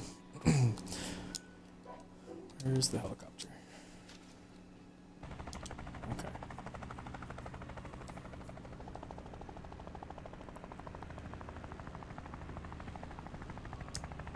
So I must have... Oh yeah, because he killed him twice. Oh shoot, I probably should have just killed him 10 times right then. Oh well, I can come back.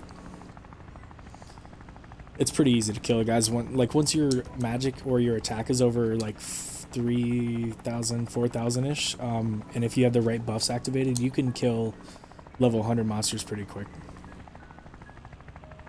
No worries, bro. Alright, yeah, go eat.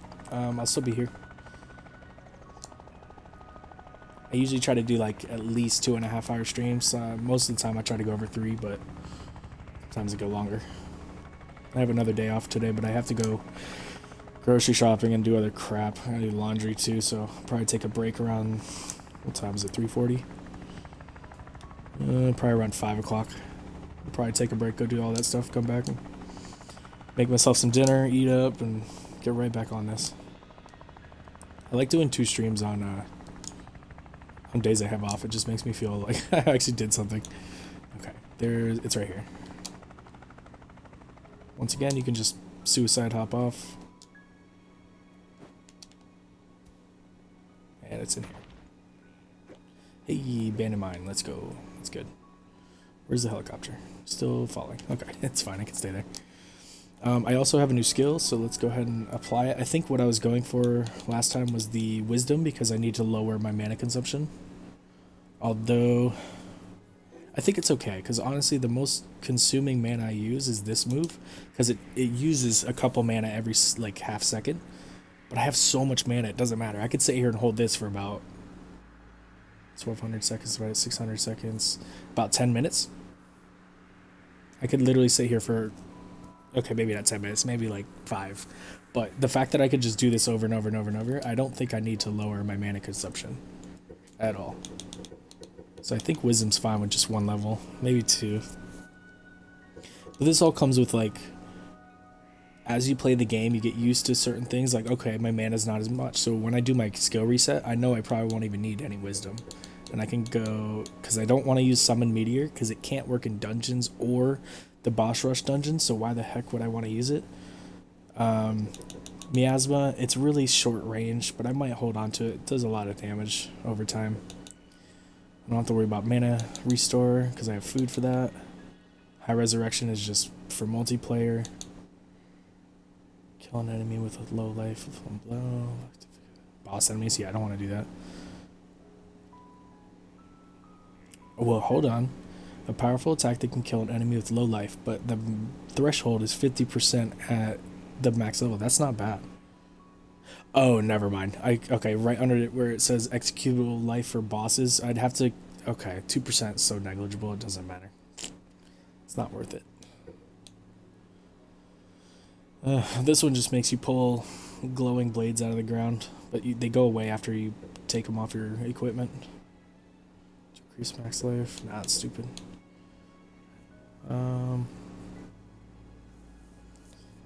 Maybe this. Fast cast. No, that's dumb. Maybe I need to do cooldown skills, so maybe I should go for grit. Skill fighter, shorten my skill cooldowns. That would be super useful. So I could actually start grabbing a couple more skill points in here. Okay, never mind. Just 1 more. And then the next 5 levels, I'll just throw right into skill fighter. Shorten my skills. That's good. And then after that, I'll kind of reassess and see where I need. Because I already have all my buff skills unlocked and most of my damaging skills that I need. So now it's just finding like the little areas I can improve certain qualities.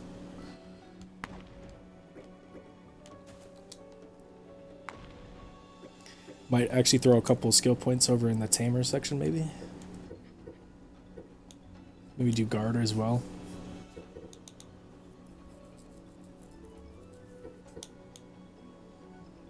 Okay.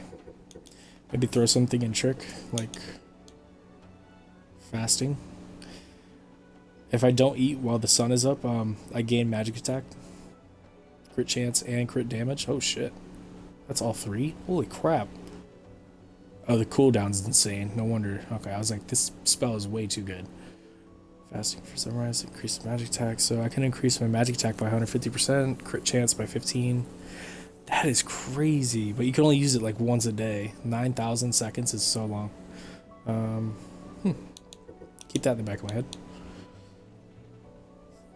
So I'll empty inventory with meat. Oh, that's a good one for the beginning of the game. When you need a bunch of meat for something, you can just fill your entire inventory with meat with this one click. Attack order. Yeah, see, I still don't know all the skills in the game, and there's obviously many that are still coming to the game. Like, they're going to add them in future updates, so eventually I'll have to rethink probably my entire build. Turn into a giant? No, that's cool as fuck. Okay. You can fly, let's go. I can't wait until they add some of these skills. They're going to be so cool. I may actually, you know what? I may actually work my way up to grab stealth as well for one of my skills, because I'd like to take the screenshots in the game. For thumbnails, and sometimes it's hard to get close to boss monsters without them like trying to kill you. So if you take the stealth skill, you can just turn invisible and run up to them really quick, take some pictures, and then run away. So I did on my last character. I think you can also use the drone based thing that collects wood. There's like a picture mode in that as well, so you can get close to other things without having to be physically close.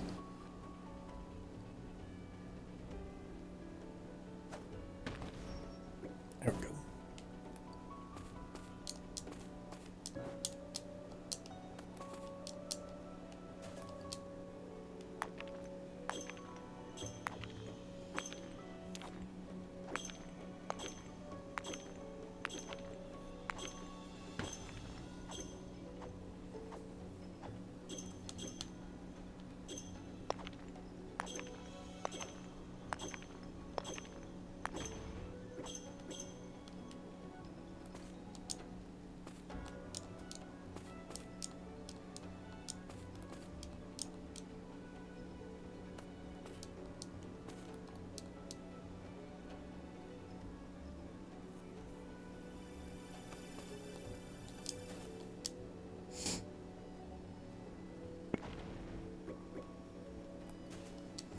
I'm over the 600 barrier for stones.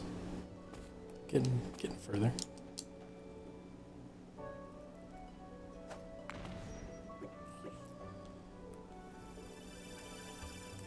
Now, if I didn't set up a log farm, I'd probably be a lot further in with the log situation, or the tree cutting situation.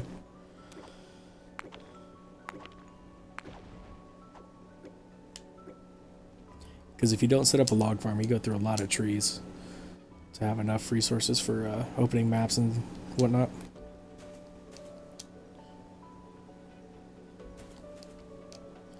Alright, it's either the Tyrant Snake or the Ancient Golem, so nothing to worry about.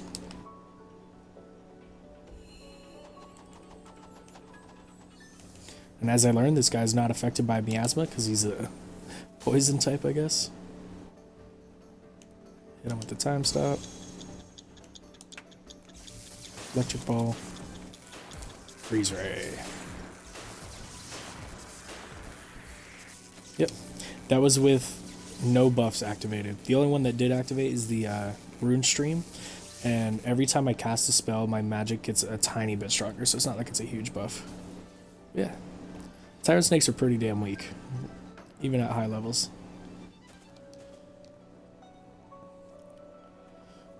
What's up, Azimi? 2 swords equipped does 602 magic damage, but overall is 24. Gets the snake. Now, when you say overall, is that from a skill, or is that you just like doing the basic attack like that?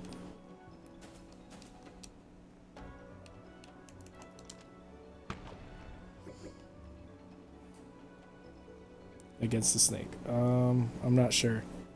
602 magic damage, but overall. When you say overall, you're talking about like your actual magic attack here in this part? Start in the overall map. Yeah, okay. I'm not sure. I think when you're dual wielding, it takes an effect both. Like both swords. Because this one has 310, this one has 310. So it's adding like 600. So you can tell, going to this part. So my magic attack plus 294. When I take them off, magic attack plus 294. I don't know. That is very weird. I just know that I do the most damage with this equipped. The big reason I don't dual wield anymore for my magic build, like I used to with the 2 scythes, is that your skill damage takes a 40% debuff. So if holding a magic staff, even if I had the same exact magic attack level and everything, this skill would do less damage when I was dual wielding than when I was holding a mage staff. It's like they don't tell you in game about it, but that's like a hidden debuff about dual wielding. But I'm not sure why like you're hitting weaker with 600 and the overall is that, but the staff does that. That's why. Okay, yeah, because when you're using a skill, it's because you're getting a hidden debuff when you're holding double blades.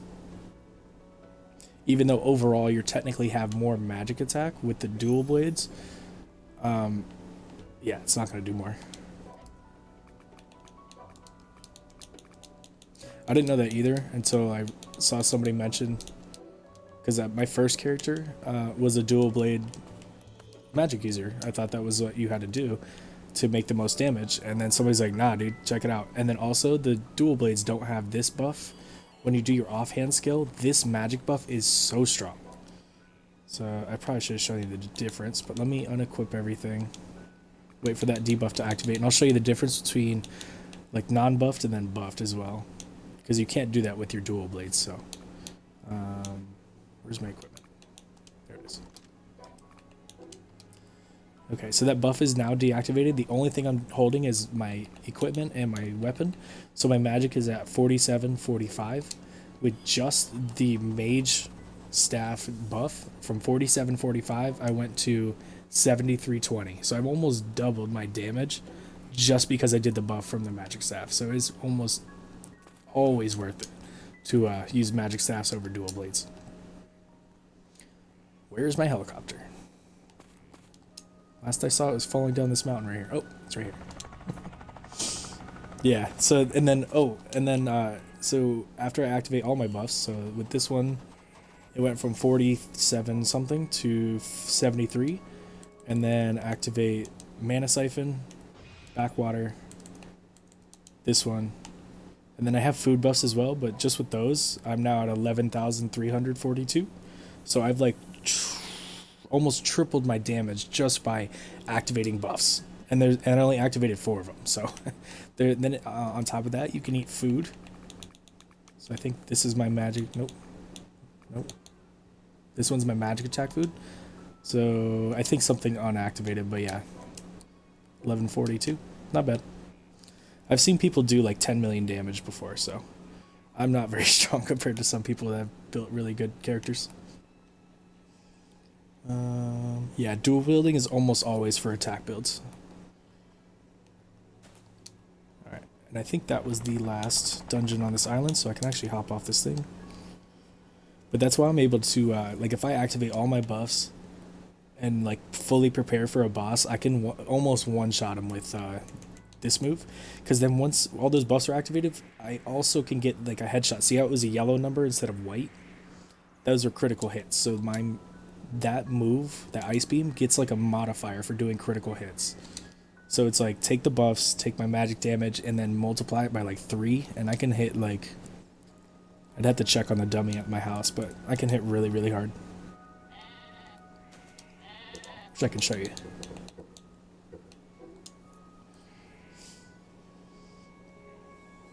Yeah, if you look up, like, on Google, like, Mage builds or whatever for Craftopia, there'll be pictures of people doing, like, 10, 20, 30 million damage with that move. Okay, let me go ahead and... I'll wait for the cooldowns to go down. But with just some food active and nothing else, I'm hitting 36, 35, and then for headshots... Oh, it doesn't show for headshots. But yeah, I'm hitting for like 3,500, so about what my magic is. But as soon as you start applying buffs, you start multiplying that number by a lot. So it's pretty good. Oh, and this is the base that I have. I put Anubis up there because he keeps yawning, and it would make me tired, so I always put him up here. Oh, come on. That was a little dumb. But yeah, so I put him up here. And this, instead of having to walk all the way up to where he's floating in the island every single time, just capture him, put him in your base somewhere. And then you can offer up slates of growth to him down here. But I hit my max limit of 30, so I don't need the slates anymore. So I just offer him up to the picture book now. Hurts my soul to do it, but no big deal. Then this is my usual setup for from wheat to wheat flour to then bioethanol. And then I have just a bunch of bioethanol going. This is just me showing one of my friends yesterday, but it's not my full setup. But then I have my farm potions, or my potion farm. So you got these two are for hell resistance, the red herb, or the hell pepper and the red herb. Blue herb and the mint is for anti-freeze potions, and then you've got stamina potions from the yellow, and then poison resist from the detoxifying in yellow. And they're up here. Just a bunch in here. This is my peach farm. They basically just grow, get cut, get sucked up through the ceiling into a market. Pretty easy. Water farm. A whole bunch of water. And I need water on me because that ice beam move uses 2 buckets of water every time I cast it. So I usually just keep a bunch. Just keep a whole ass stack on me. This is my breeding area. So I can keep things like breeding and dying, so that way I can collect the resources. So anytime I need a bunch of Thief Boss or Hidden Darkness or whatever enchantment, I can grab it from there. What else did I have going on? Oh yeah, this was my jack-o'-lantern farm for a little bit. Still one in here. Got my aquarium started. I've been talking about finishing this for like 10 streams and I still haven't gotten to it, so I'll probably do some of that today. And all my caught monsters so far. Whole bunch of shit. This thing is really cool, the pet management. It's good for You could turn monsters into your pets, and then you can ride them. And you can catch boss monsters, which is really nice. Oh, and then this is my money farm. So if you put a jack-o'-lantern into the into the livestock machine, he'll produce pumpkins at a high rate. So I just have them being dropped out and then sucked upwards into this market. And this market just has a bunch of pumpkins being sold. Makes me a bunch of money. This is just my basic crafting area. Then this was my tree farm until it broke. The green monos died and it kind of glitched out a little bit. But I have enough logs anyway, so I don't need it anymore. All these in here. Alright, so dungeons. Let me rename the island because I did clear out the island. Let's go do that.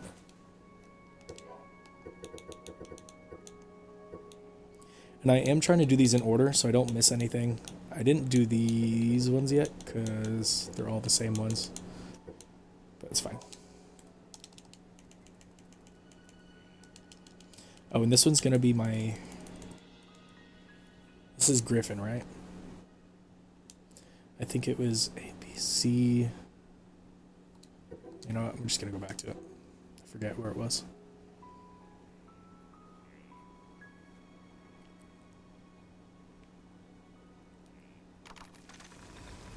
Okay, it was this one, the very first one. So E6 was the Griffin, I'm pretty sure is what I was, right? Yeah, it was a royal tomb. I needed a Griffin. It was a Griffin.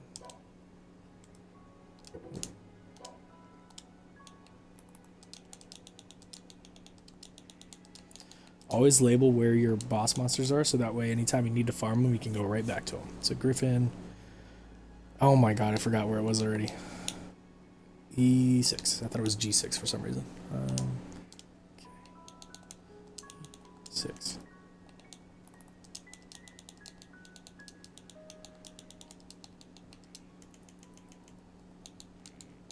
Plus, so I know that I finished out the island, so I don't have to worry about any other dungeons.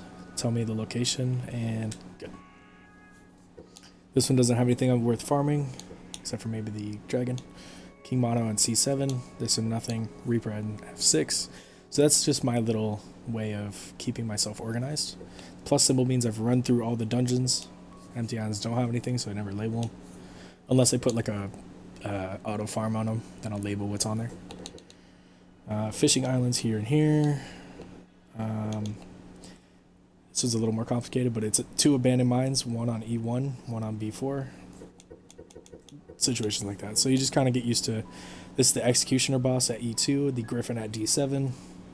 Just kind of come up with a way to remind yourself what's what. Okay, let me get back to base so I can drop my stuff. Home base.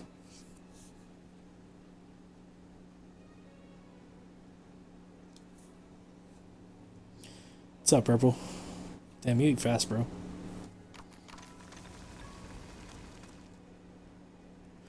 Okay, he didn't miss too much. I basically just came back to base after I finished up some of the dungeons. Need to do some organizing real quick. Okay, put this in. I am out of space. I may need to delete some stuff. Stone, this, glass.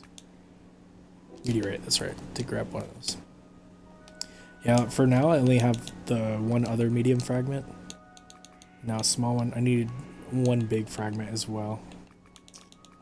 Be nice. Okay.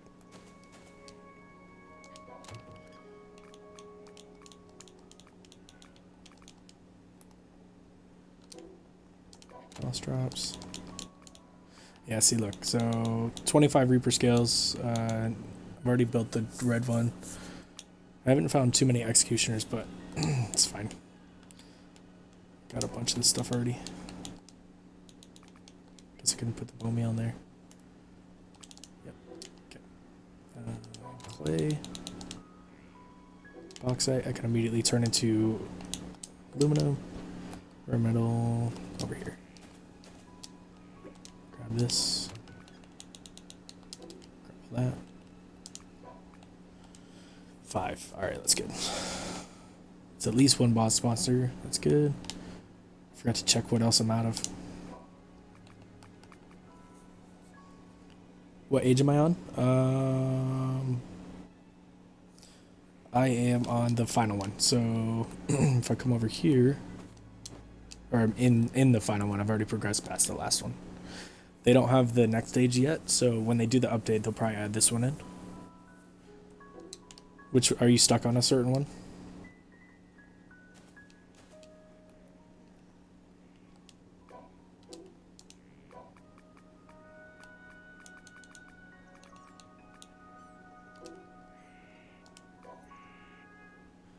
Fire Age? Oh, that's the one that you need to go to the Hell Island for, most of the materials.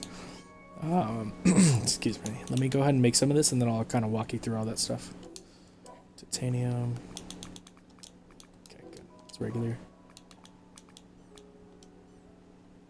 Let's do 100. Okay, so for the Age of Fire, I think that's the one that you need, like the Hell Peppers, the diamond ore, all that stuff. So for Hellfire Wood, you just, most of the stuff you can get on the Hell Island. So let me go show you which one it looks like. If you haven't unlocked it yet, it's always going to be the first level 5 island you unlock will be the Hell Island. So it'll be like this. So you need 20 Hellfire Wood. There's like hooks on this island, and you know what? I'll just freaking go here and show you.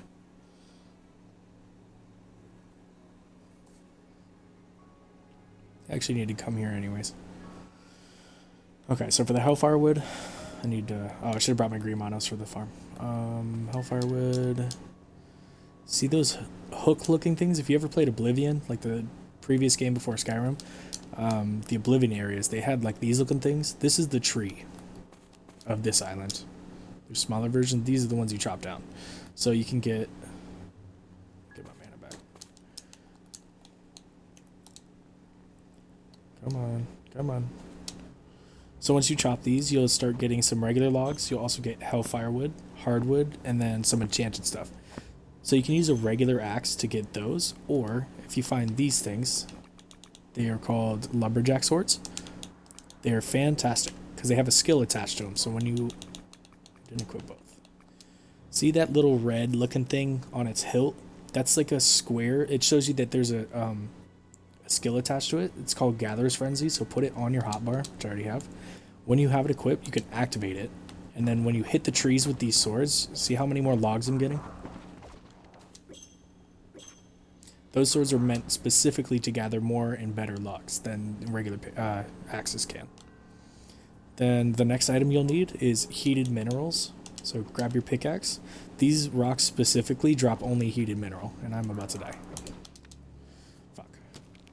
But you get heated minerals from those rocks. You can also kill a bunch of enemies in the Hell Island. They will have a small chance to drop heated minerals as well. So that's another item you can get from them. So it's heated minerals. Hellfire Wood. I'm trying to remember the other stuff you need. Diamond ore. That you can just straight up get from mining diamonds. Or you can buy it from merchants. On higher level islands, they'll sell stacks of 100 diamond ore. So that's a good way to get that. The hardest one, honestly... Oh, and then the last thing you need is hell peppers. I'll show you where to get those. The hardest part, though, is the black gunpowder. And for that, you just need a pet giraffe. And I'll show you what to do with that. But trust me on that. That's the easiest way to end up with 50 black gunpowder. Just catch yourself a giraffe and make him a pet. And he produces poop at a very high rate. And then you can turn that poop into saltpeter. And then that saltpeter into black gunpowder. Pretty simple. But as far as the hell peppers go, you can either pick up 20 of them. They only spawn inside these glowing red skulls where the goblins are. So make sure you have an okay amount of stamina so you can just sprint in there, grab the peppers and dip. Or if you're strong, you can just kill everything in one shot. Like so. Or almost kill everything if you actually did your buffs. But yeah, see these little trees, it's hard to see them, but like they're hell peppers, or there, here, and here. Sometimes there's 3, sometimes there's 2. But if you notice, I also grabbed a seed from those. So you can go back to base and plant the seeds and just grow them. Instead of having to run around Hell Island and getting torn up. You just plant them back at base. Only need money, gunpowder, and hell peppers. So, okay, I'll show you a money farm. It's really simple. I can actually just teleport out of here. Jerk. Come on. Okay.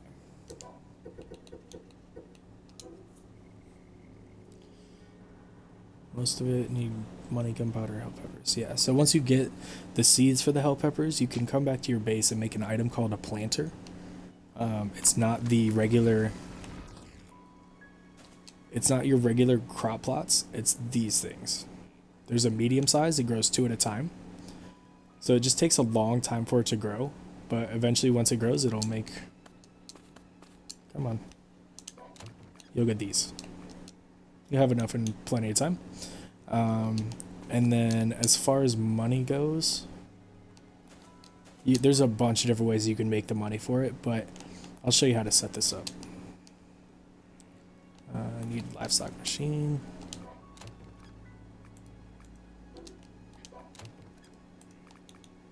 Okay, livestock machine. You need 10 droppers. You also need the green mono. See how they're breeding together and then they fall into this water? I have them doing that so that way it heals everything else around this area. So you'll see a green circle for a split second right there. Because these jack-o'-lanterns take damage while they're in this livestock machine, so you need to keep them alive somehow. And that's, you can either do this, you can manually keep them alive. There's a skill called Arch Heal, but you'd have to stand right next to it the whole time. Or there's like an overflow system where instead of healing them, you just have a breeder like sitting right above this thing, making more jack-o'-lanterns and just letting them fall in here as they die. So you don't technically have to keep them healing, but whatever.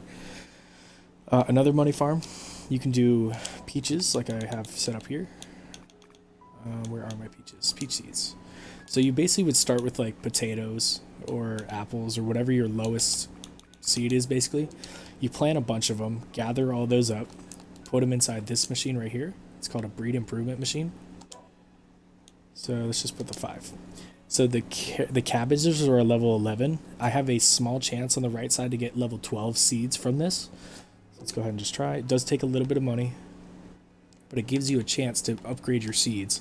So you can grow potentially from a low level, you know, carrot or apple or something all the way up to like level 14 seeds, the peach ones, just by planting, gathering, go to the improved breed, improve breed. God, I can't talk. And then you come down here.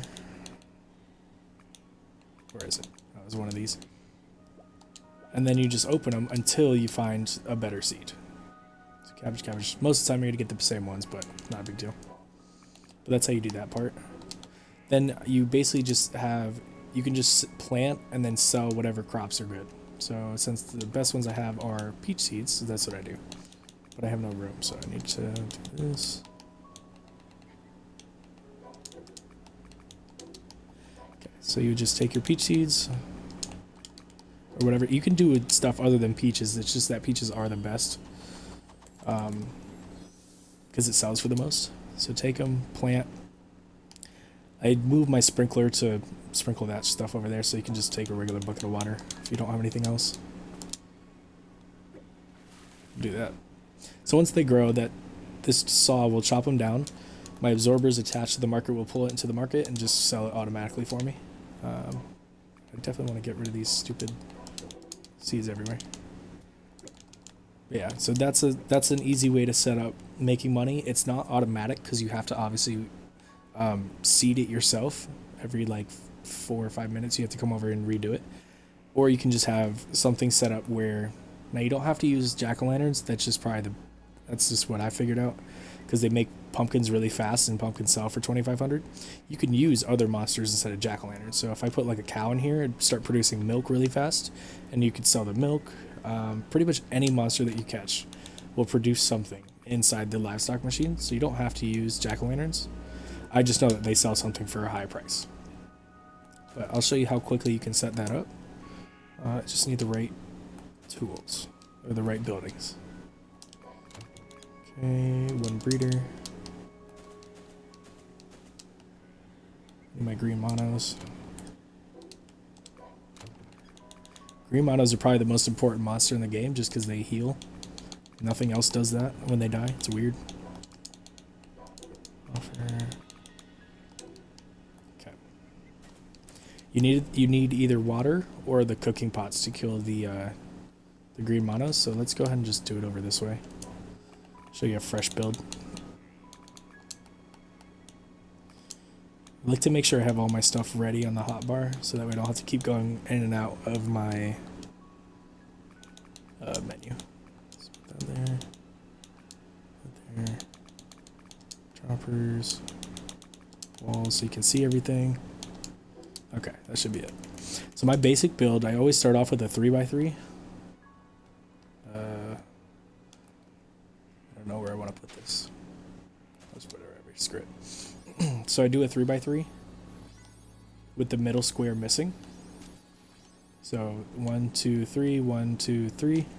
This is the basic shape I always start with when I do any kind of automation involving needing monos. So this is what I call the kill box. So this is where your green monos are going to fall into, so that way they take damage while they're in the water and then eventually die.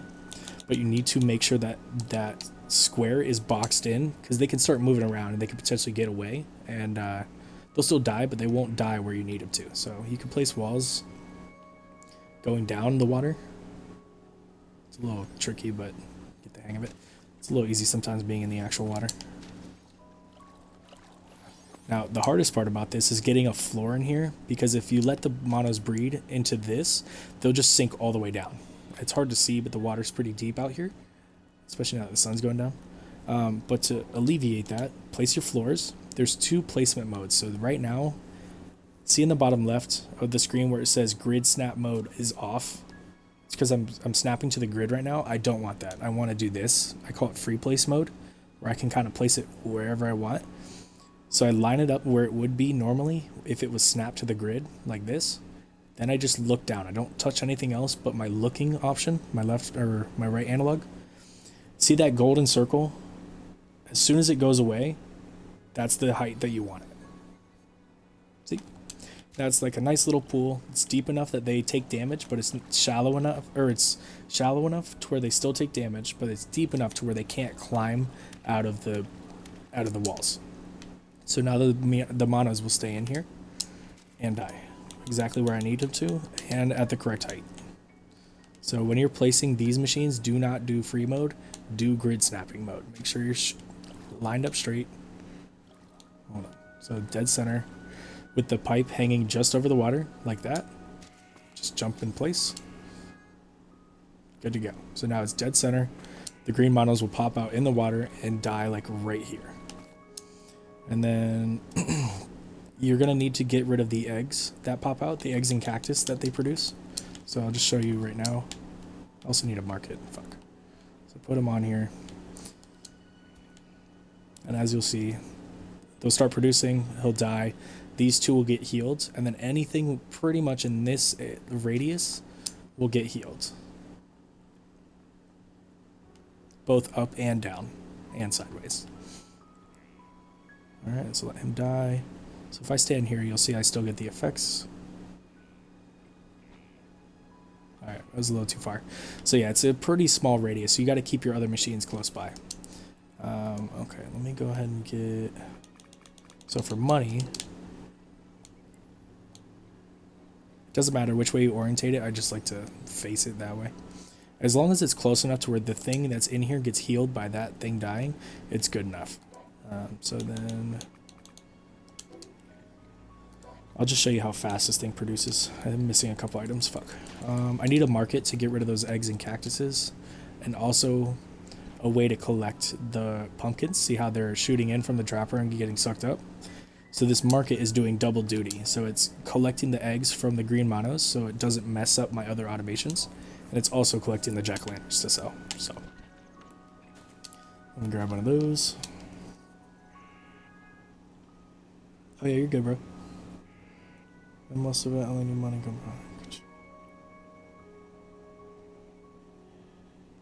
I'll show you after stream, bro. I'll just do this really quick and then I can hop onto your world and help you. I just want to do this stream as like a solo stream. Do that. Market, floors, droppers. I don't remember what else I said it needed. Oh well, I'll figure it out.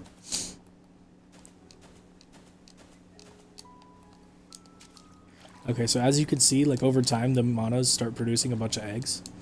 It's not good for Xbox because once too many of these get on the ground, then it'll start messing up my potion farm. It'll mess up any of the crops I grow because this is like the floor item limit problem. So you want to get rid of these eggs somehow. So what I do is I place a market on this square right here, but you need an absorber to work through the floor. So there's a trick that you can do with the smaller floors. Make sure it's the same height though. Right there. Okay, so I basically just find the middle two squares, because these would be the four middle squares right here. So I know that this middle point is dead center over the kill box. So right where I'm standing is about dead center. So take this thing away. Leave those two. The reason I'm doing the small floors is when you place the market above, it doesn't matter which way it's orientated, I need to be able to see it very well. You need the market itself to have a gap from underneath, so I need to be able to see it from under, so that way when I place my absorbers, it's actually attaching to the market and not the floor. And the way you can tell the difference, whether it's on one or the other, so this is attached to the market.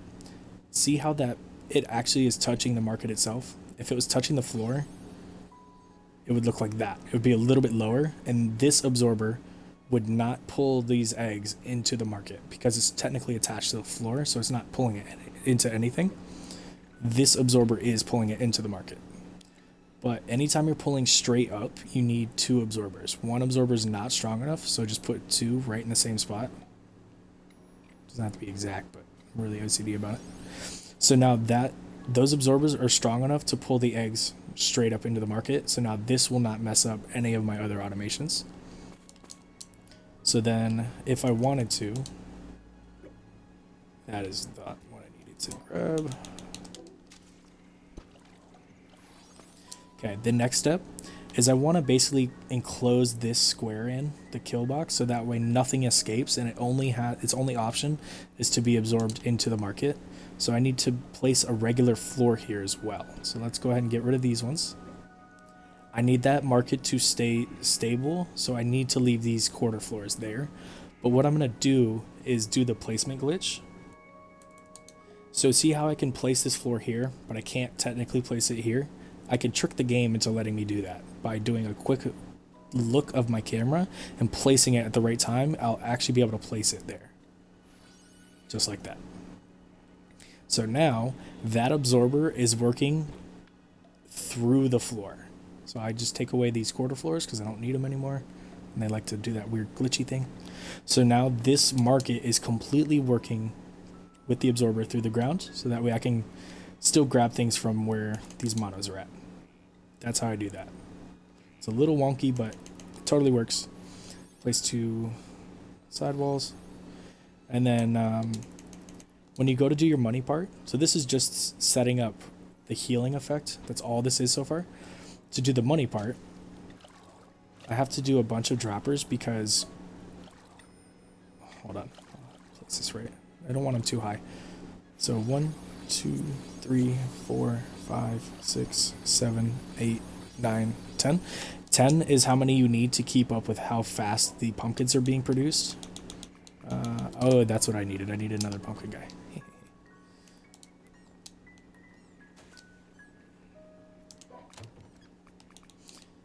So just go with like a level 1.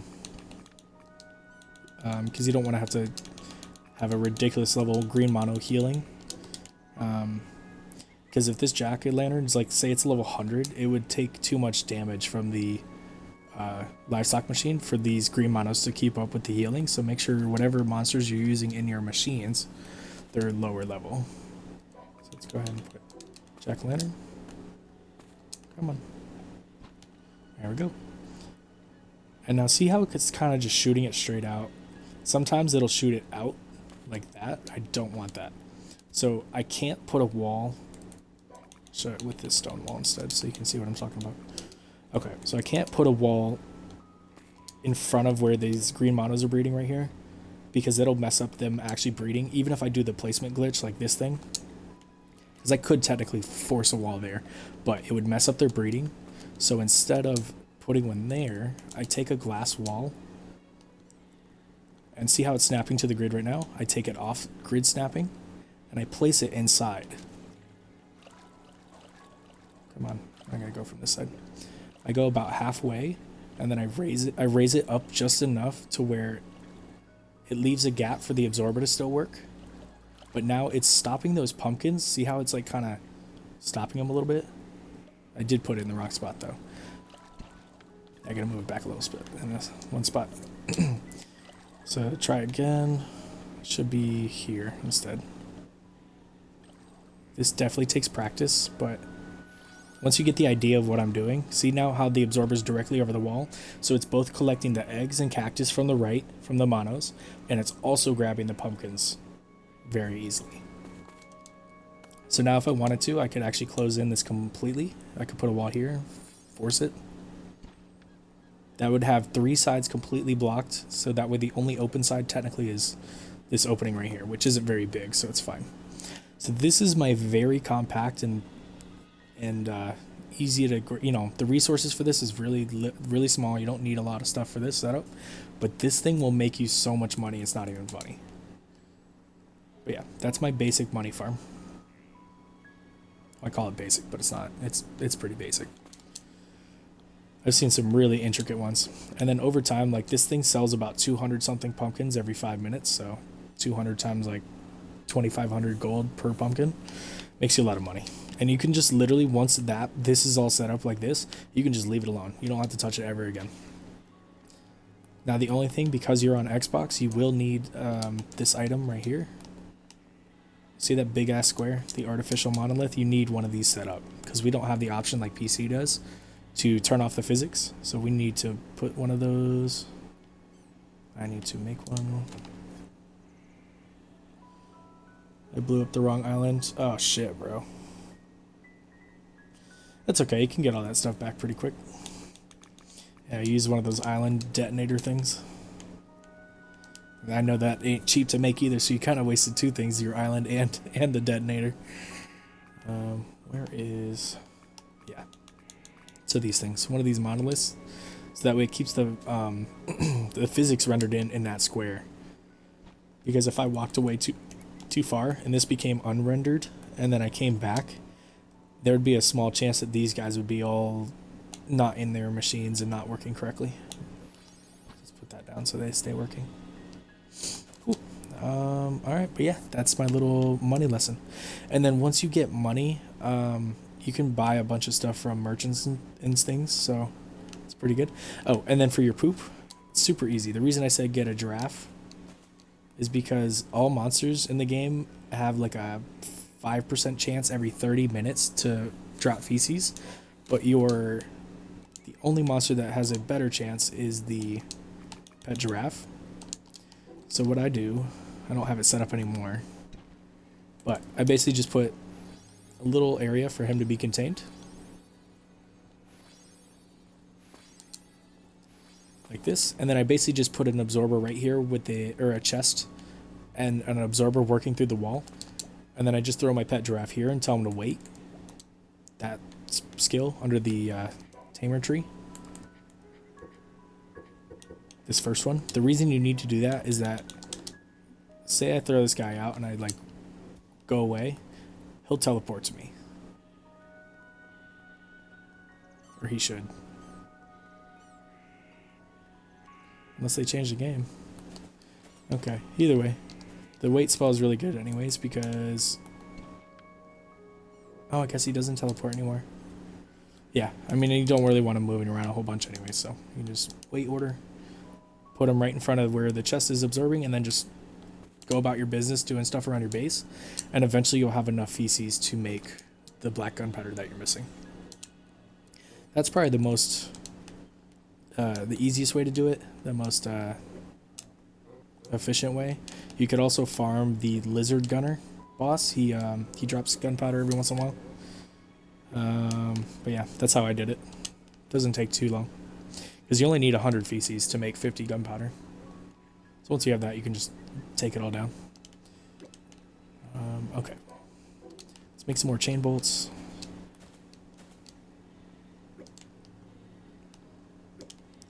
There's 5.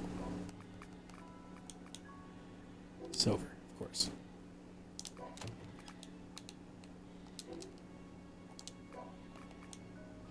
Oh, I'm still missing heavy steel. Oof. I need 3 more bolts too. Okay. Heavy steel. Out of steel. Jesus.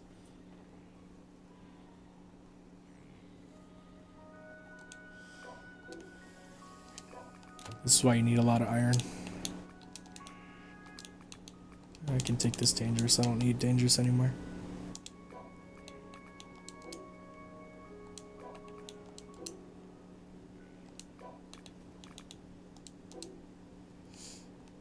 Alright, we'll let that cook up. While it's going, I'm going to go ahead and do a few more dungeons. Work my way up towards level 7 islands. I gotta drop all this crap.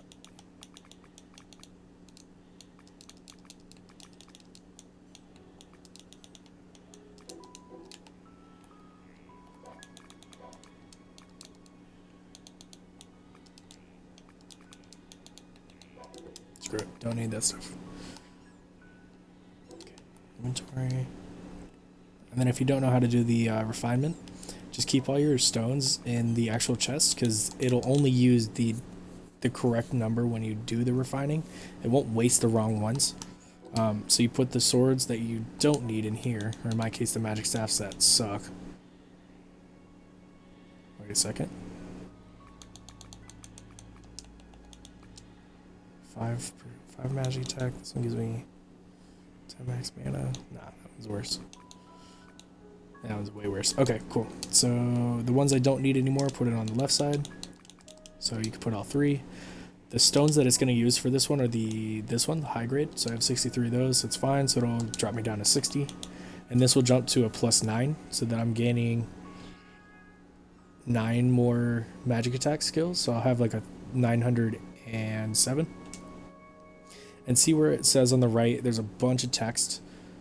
But right where it says Gambitine +6, and right underneath it says Max Refinement Kai +99. That means that I can raise this thing's level 199 times. So Kai just means you've already did 100, and then that plus means another 99. So some can only go to Kai +20, which means 120 levels. Some can only go to +99, so only 99 levels. But the better staffs can go up to Kai 99. So like this one. So this potentially could be really strong. But I'm going to eventually, once I come out of this, eventually I'm going to make, it'll automatically start working. It only goes 1 improvement at a time, so if you put 3 staffs in here, this has to do this process 3 times. So let's wait for that. But eventually I am going to switch to, sorry, big jump. This is the one-handed sword from Fafnir, so if you're an attack build, you, make these. Or the great sword version, whether you're a 2-hander or 1-hander. But for me, I'm going to switch to this staff. It's technically a little bit weaker with the magic attack. It's less by like, or it's lower by like 60 points. But this has a better chance of getting good enchantments on it because you can't make the other staff. The Gambitine only comes from chests and stuff. So you have to fully rely on the luck of the enchantments that are on it. But this, the Lorelei, you can manipulate what ends up on it. And then eventually it won't matter because I can just use the enchanting table and change all the enchantments on it. So okay, let's keep more steel going. But until then, I'm just going to keep using this because why not? Alright, let's put the giraffe away. Don't need him anymore.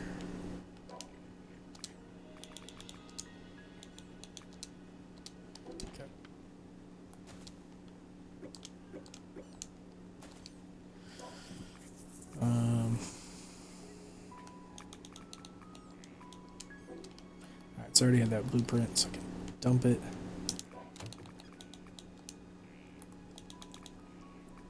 Damn, I got it 5 times. Jesus.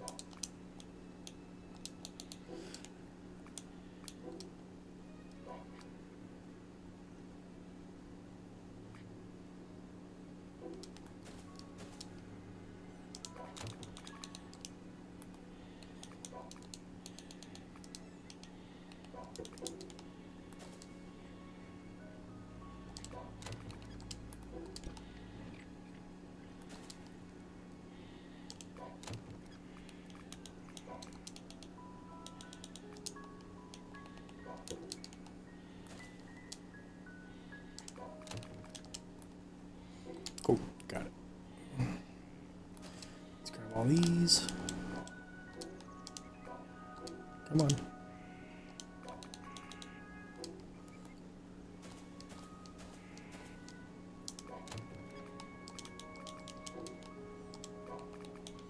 So I'm just trying to cook up as much iron as I can because I need a bunch of steel for making these. Okay. How many jam bolts do I have? 5? You know, let me get 3 more.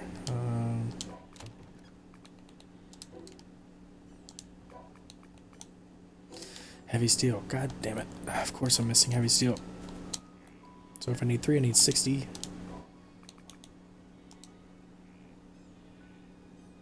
Let's do 30 in each. Or 20 in each. Go away a lot faster.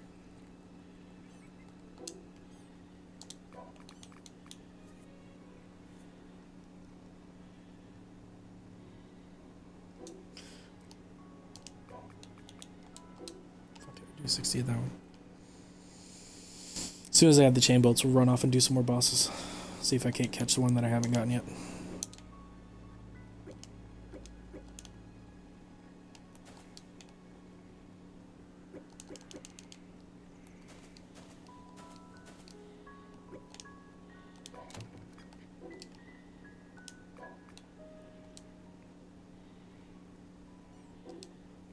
Yeah, just literally gotta wait on heavy steel.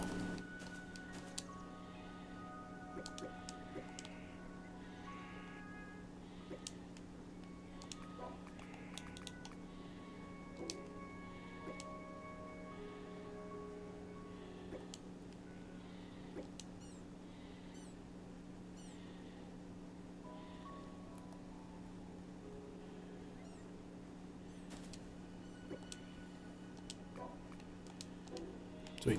Now I have 8. I always try to go with at least 8 to go catch a boss because sometimes they can pop out of the Pokeball after you've used the chain bolt and it wastes the 4 that you already used. So I always like to bring them back up just in case.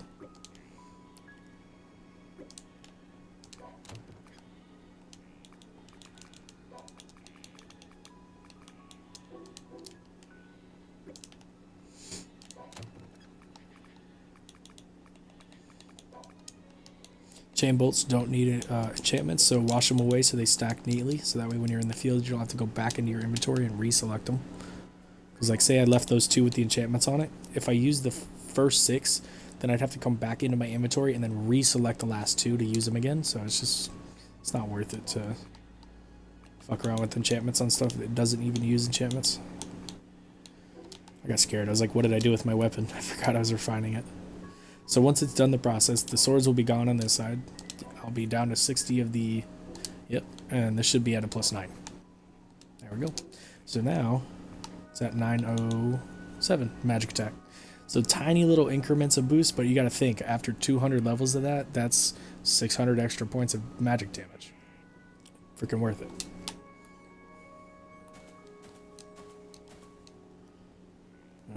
Make sure my stuff's ready to go. Make sure your hotbar is set up with the things you need. Don't be like me and forget.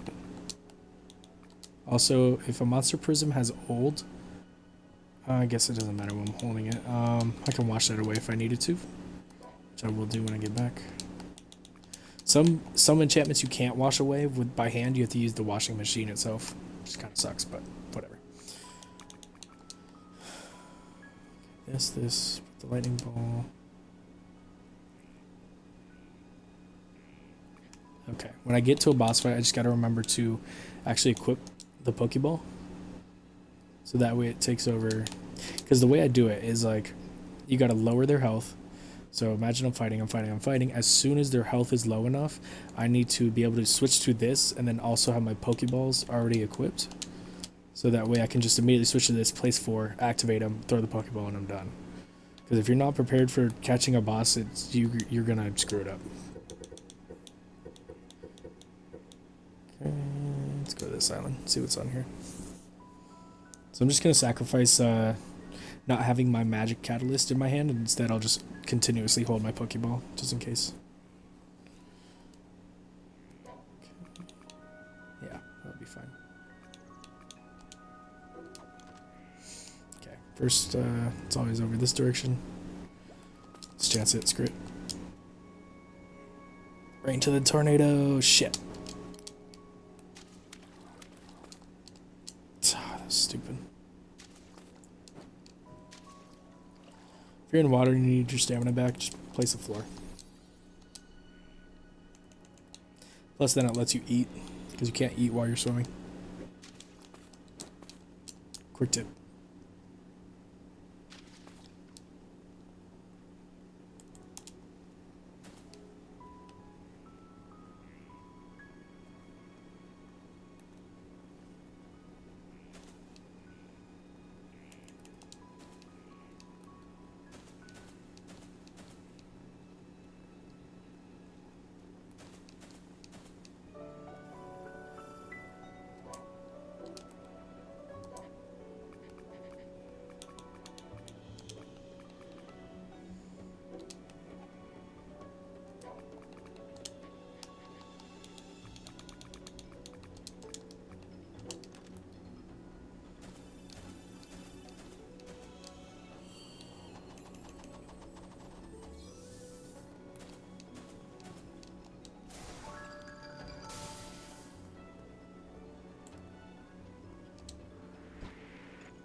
There we go. Come on, follow me, dummy. There you go. Back here. You know what? I'm just gonna ride you.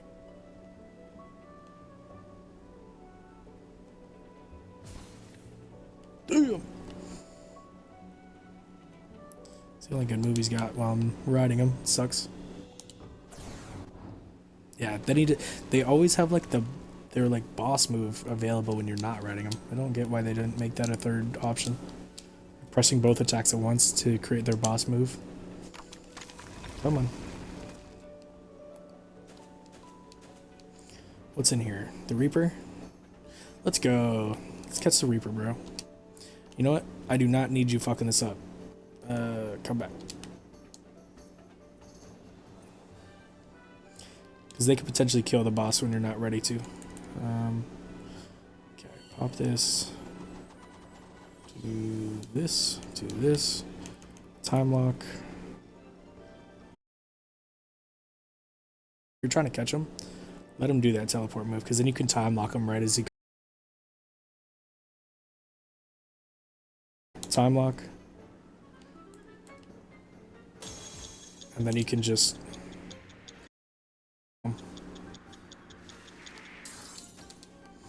Alright, as soon as he's in the purple, activate these. 1, 2, 3. And he's frozen too, so that actually helps.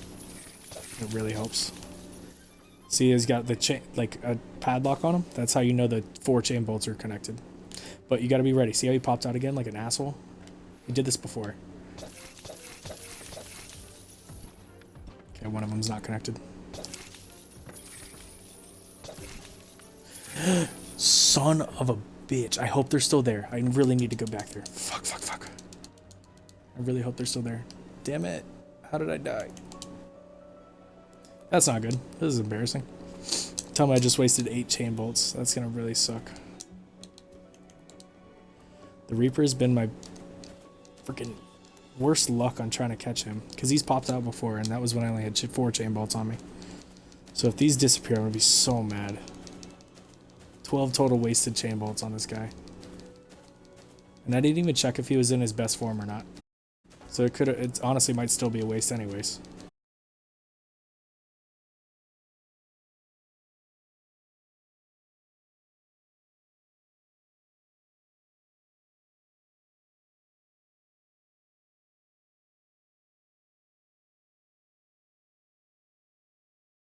Thought he might have actually. I need to not die. Well, one burn. So let's at least pick these ones up.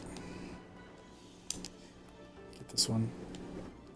Damn, bro. So I just wasted a bunch. Oh, wait. I don't know how that just let me do that, but... Oh my god, okay. Whew. That was lucky. And he was in the final form. He's level 90 plus. Goddamn. Alright. Whoever's watching that. That was not usually how I catch bosses. Usually I'm a lot better than that. Alright, but it's good because now that I have the Reaper, go turn him into a pet. He's not the best pet, but I want to get this collection continued because I have Fafnir, Fenrir, the Griffin, the Dragon, Hydra, and now I have Reaper. All in.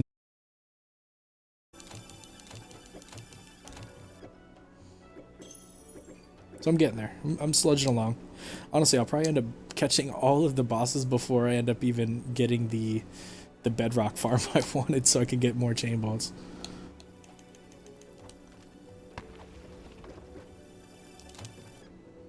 Okay. Base blew up by me. Did the wrong island. Yeah, that sucks, man. It's the worst because then it's like, well, A, you wasted the button and you all shit that was there. Alright, well, I'm out of chain bolts. Gotta make more now. Let's just go dungeon hunting.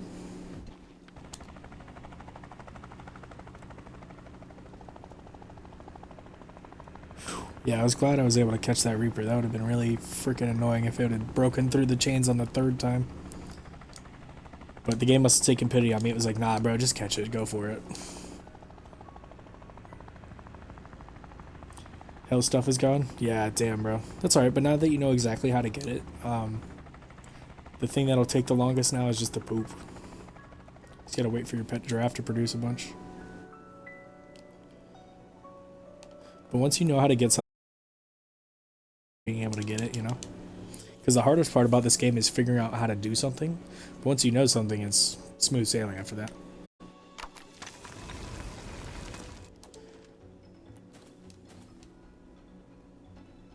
Yeah. Well, like I said before, if you go to merchants on like islands level like 5, 6,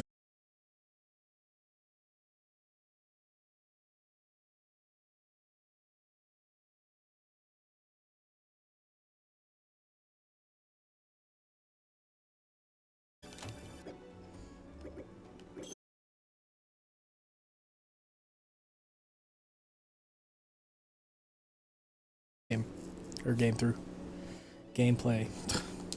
So Slates of Evolution, they do kind of the same thing as Slates of Growth, but they're better. But they're way more rare, so you only get, I've only found 2 of them.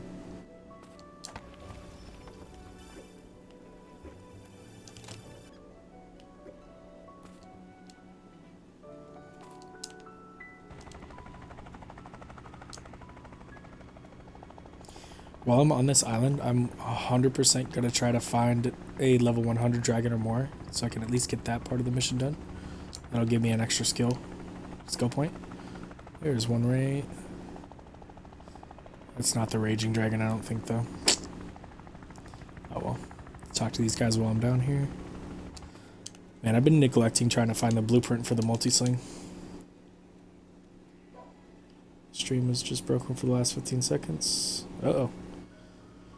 That's probably just because I'm on Xbox. I don't know if that has anything to do with like the shitty weather affecting the Wi-Fi. I don't know.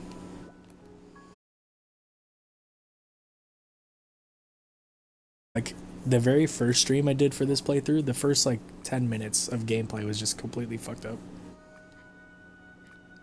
Do I have pufferfish? No, I don't. Oh, well, that's fine. It's just garbage coins. Alright. Let's see if this dragon's over level 100. Ooh, Il Pico Mat. I need to fight that. Wherever that is. Oh, stamina, you piece of shit. There it is. So there's gold versions of regular monsters, so that's why I got like a notification, because it's like a rare monster. Where's my fucking weapon? But they only last a certain amount of time. Oh! Only last a certain amount of time because they disappear after a little bit. So let me go kill them really fast.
Come on, get me close.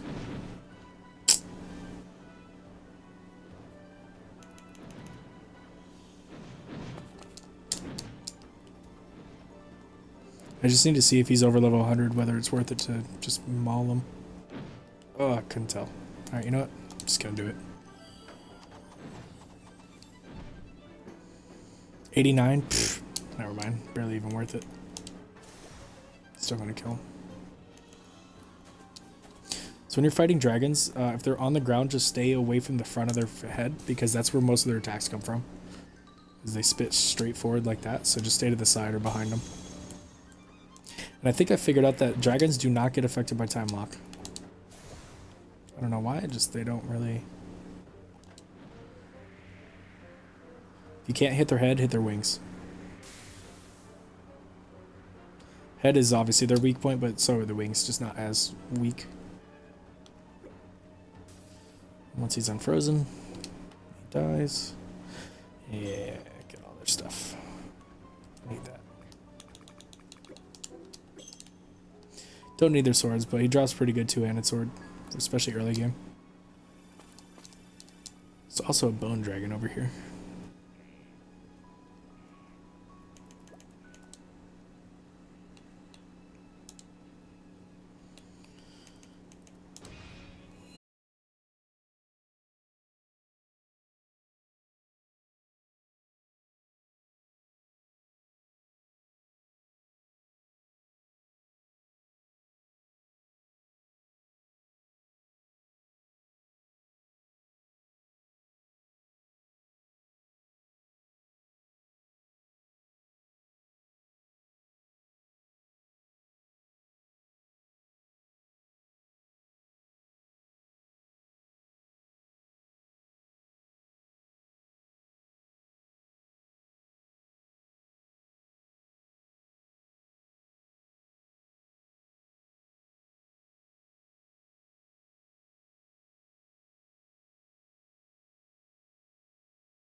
Yep, another useless boss.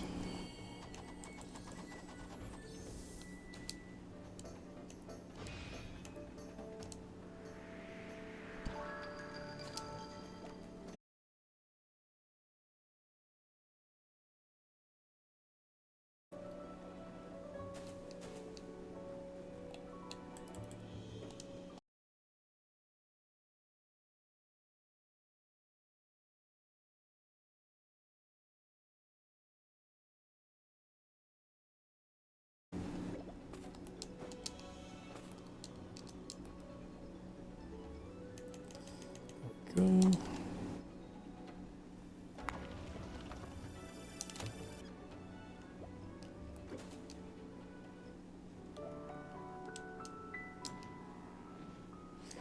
Did I already lose my helicopter? Yes, I did. Gosh darn it. I don't remember where I left it. I think I left it.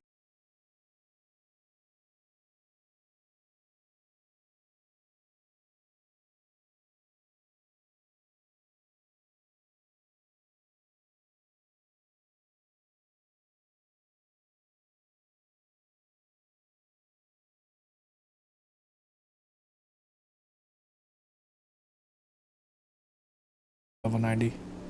It's got the right colors. Yeah, see how it's like glowing? Like dark ass red like that? That's the Raging Dragon. Ooh, shit.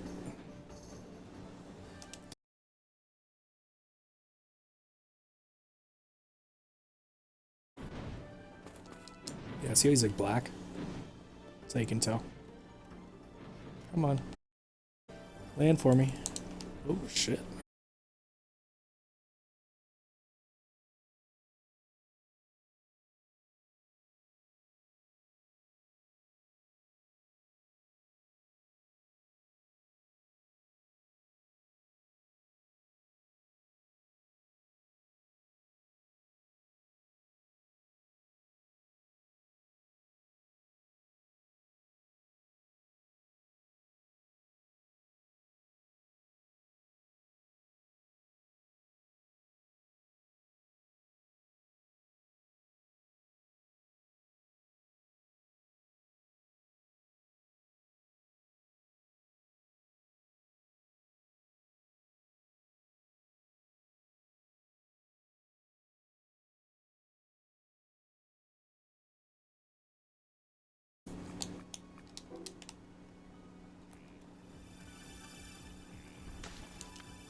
Okay.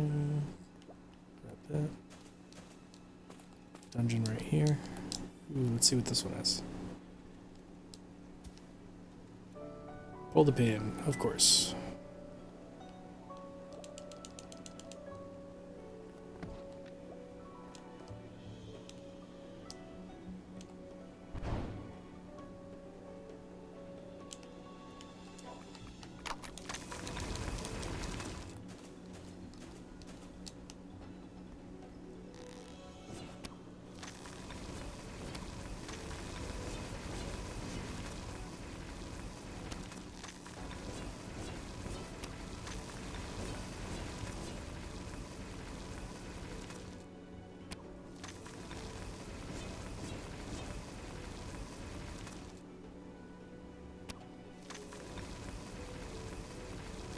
Shit. Oh, okay. I thought they were about to just hit that. I don't know why I didn't notice that. Although... Sweet. Didn't mess it up.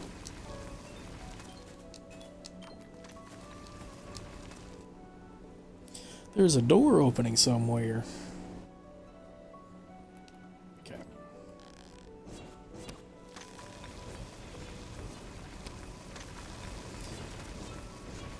Oh, I have the exact number of arrows I need.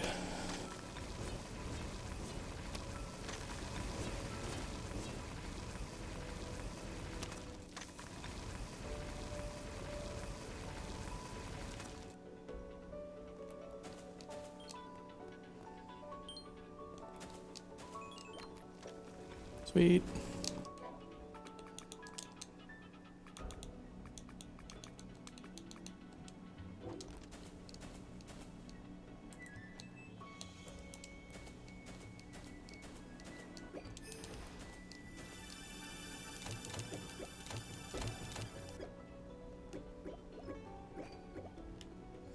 100% grabbing the Gambitine.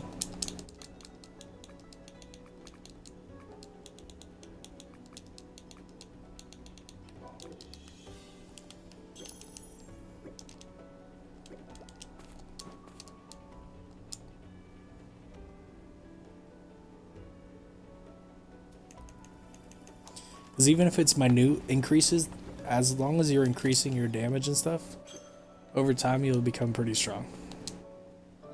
Even if it's small increases as you go. Yeah, for some reason these aren't the bone dragons, these are just decoration bones. Thought that was always kind of weird. Okay. 1, 2, 3, 4. I think there might only be 4 dungeons on this island. I could be wrong though. And I'm wrong because there's a 5 right there. Okay, so I already have Griffin. I think I have a Griffin in the Royal Tomb already, so I really hope this is the Lizard Gunner. Of course, I decided to roll.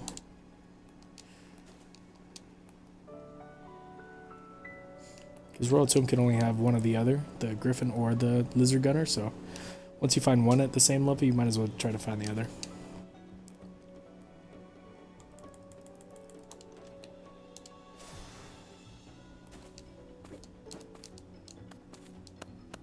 The only part I don't like about this spell is it blocks doorways.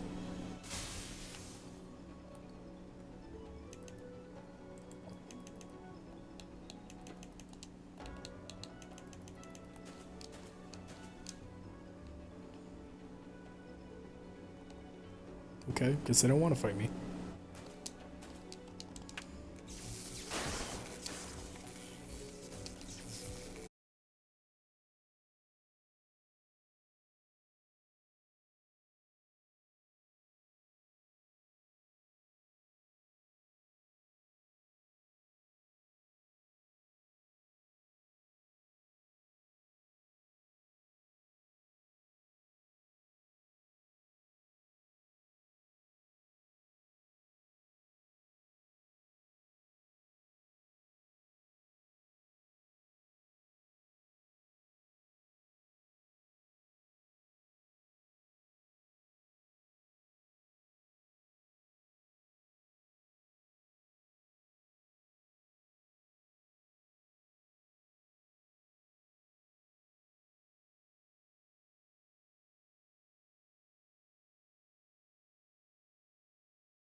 this, and it lasts for 30 seconds.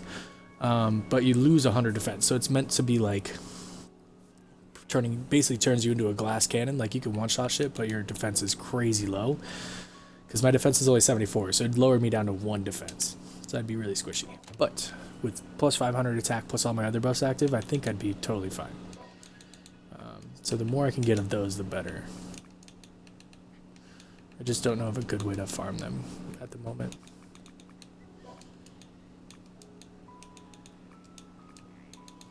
I'll need these mystery seeds. Wash away. That.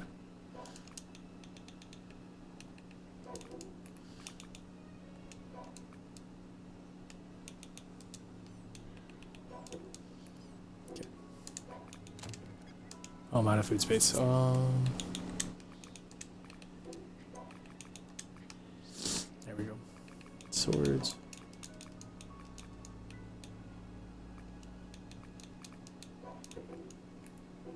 Oh yeah, turn Reaper.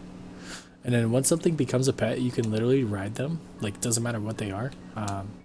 So I can take this Reaper.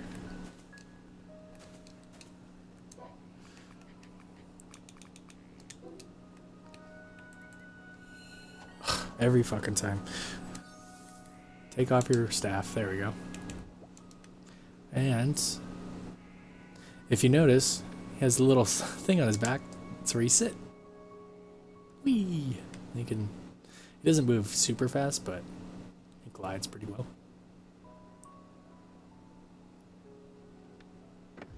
Elon Musk riding around Twitter headquarters.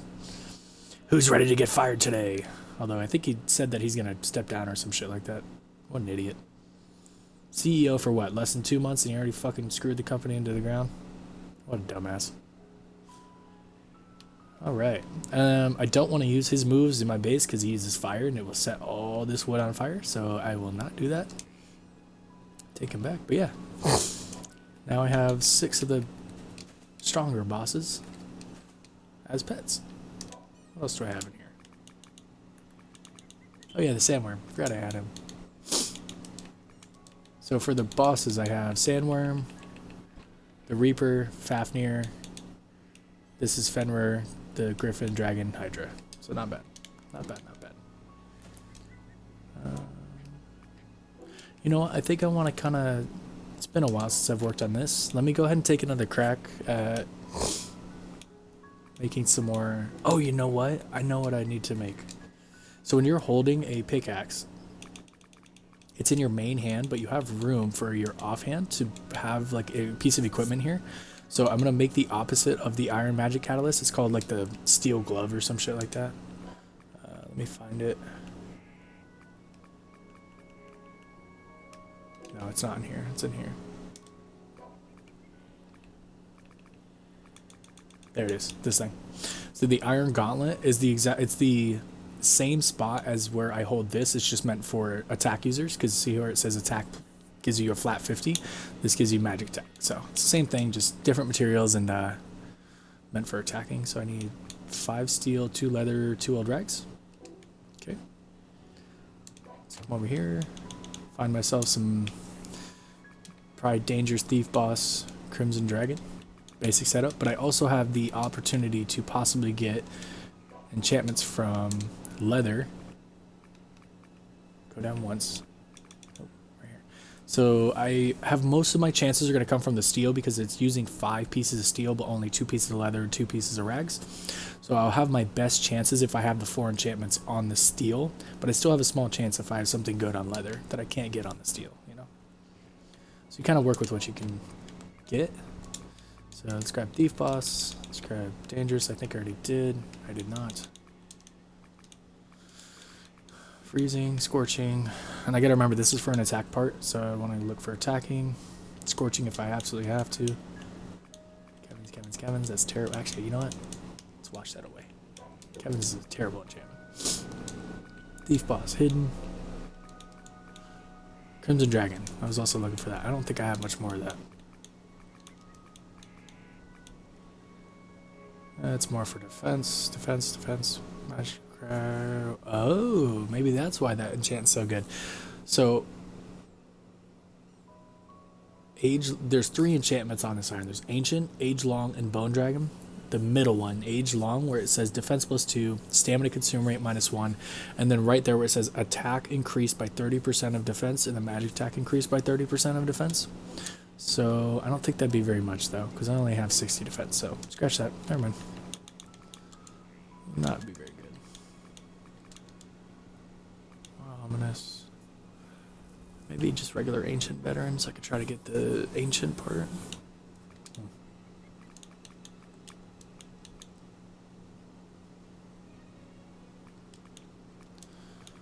This is moving on back. Okay, so for the iron with attack, I have. Oh yeah, I forgot about all this stuff. Dangerous.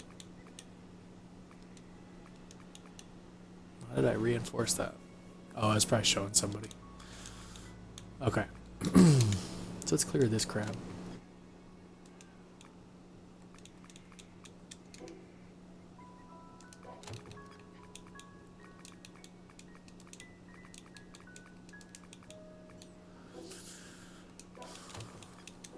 Okay, diamond. As far as leather goes, I have dangerous, thief boss. So I have both of these. I know I have other leather as well. Nope, not a wrong box. I have a bunch. Okay, so bears is attack.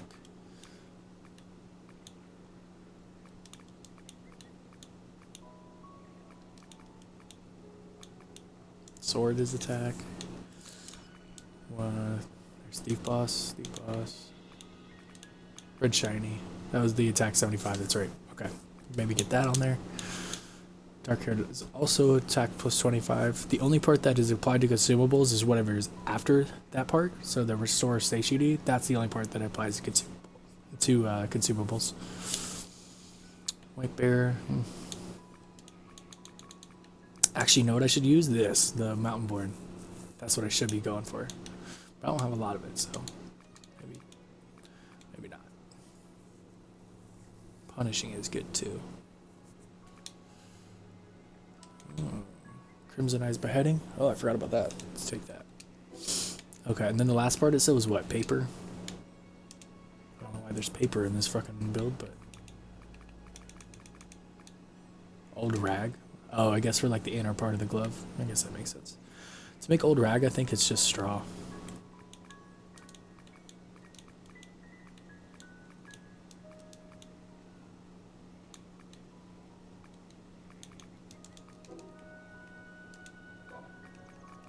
All the way down. Old rag, yeah. All I need, I'll just make like 15, just in case I have to try to make this thing a bunch of times to get the one I want. Oh, and once again, I am sorry about not having chat up.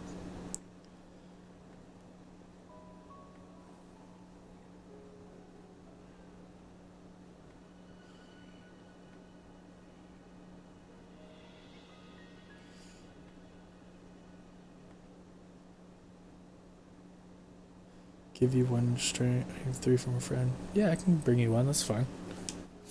Sorry, I just pulled chat back up and I saw your question. Yeah, I can throw you a chain bolt, bro. Although my suggestion, anytime you hear the supply pods drop, go and grab them, no matter what you're doing, because the stuff you get from those is what you make into the chain bolts. So anytime you see them, grab them, and then you should be able to make some pretty quick. Okay, let's come here. Because honestly, the materials aren't too hard to get. You just got to know where to get them. What am I missing? Oh yeah, I got to go up to steel. Duh. Let's put this all away.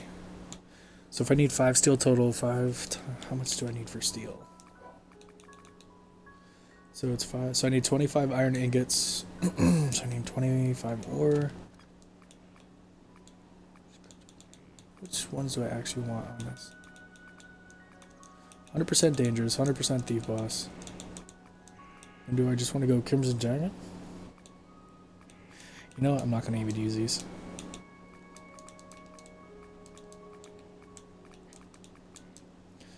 Half,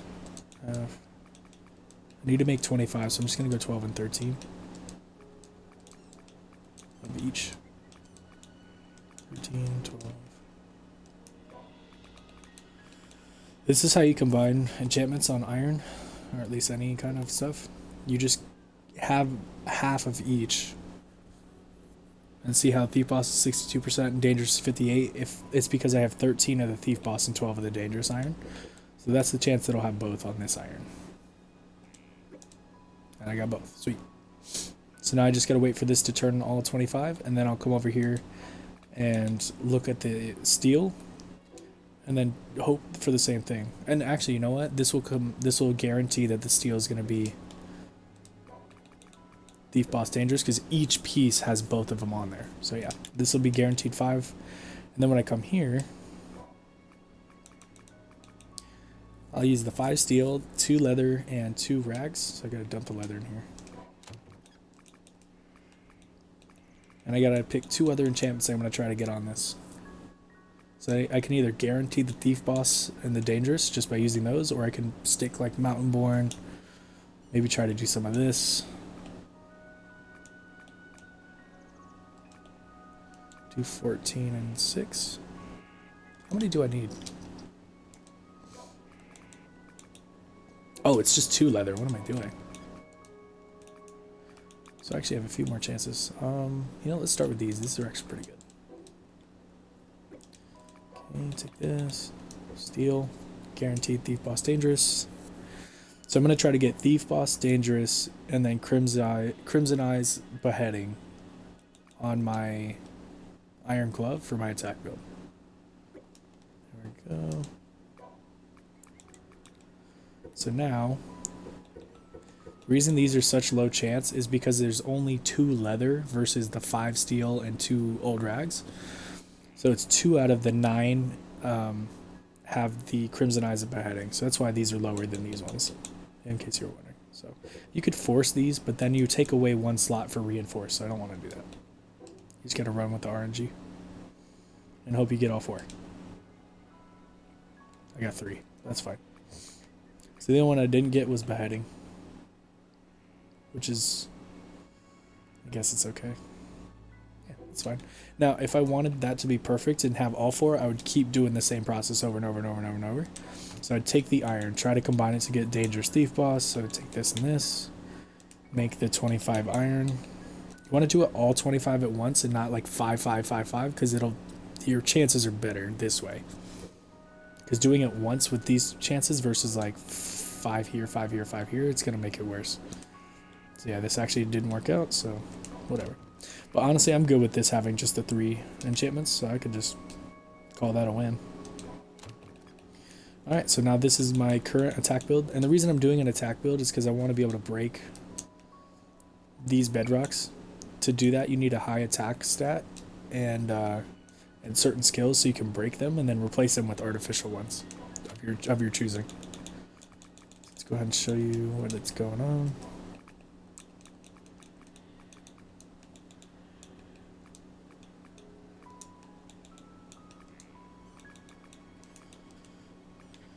So not amazing. It's only 2,000 with just holding my pickaxe and stuff, but what I can do is reset my skills and then go for a bunch of attack boosting skills, and then this will help me break that bedrock faster. But every little step getting towards that is good, because that'll help me get a lot more chain bolts so I can catch more boss monsters. It's all a process. But for now, I'll just keep those in there.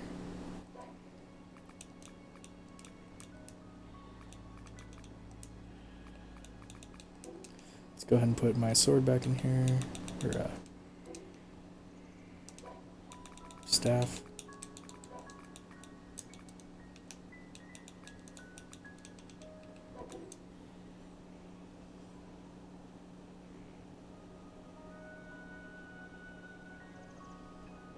Yeah, I got you, bro.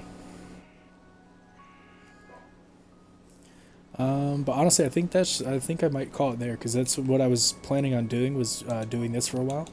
But the first one I made came out with 3 enchantments. I wanted all 4, but I don't know if I'd be able to do that with the materials I have right now, because I'm gonna run out of Probably run out of this shit before I'm able to do it. But if you wanted to see me do it again, do all 5. Although this doesn't have the correct enchantments, it's fine, just dangerous. What I can do is do one of these, one of the thief boss, all 5 of these, and then when you go to the chances, it'll be worse for the thief boss now because this wasn't on the steel, but it's 1 leather that has the thief boss, 1 leather has these 2 on it, and then the 5 steel ingots have this on it. So that's why these are 21%, and this is 65. The old rags don't have any enchantments on them because I didn't need it. I'll be really surprised if this has all 4. It didn't, yeah, so that's how you do that. You just gotta get lucky. But I can actually offer that to the picture book, because that's not as good. Oh, I was wondering why I couldn't offer these, because I've already maxed out in the picture book where they are. So I think it was this one and this one. No, it wasn't those. It's the one with the purple star. Purple star means you've completely filled it out, yeah. So I finished this, these, and this one. Not bad. On my way for the other ones too. So eventually, once you fill out the picture book, instead of offering them, just highlight and remove. Or you can sell them. Doesn't matter.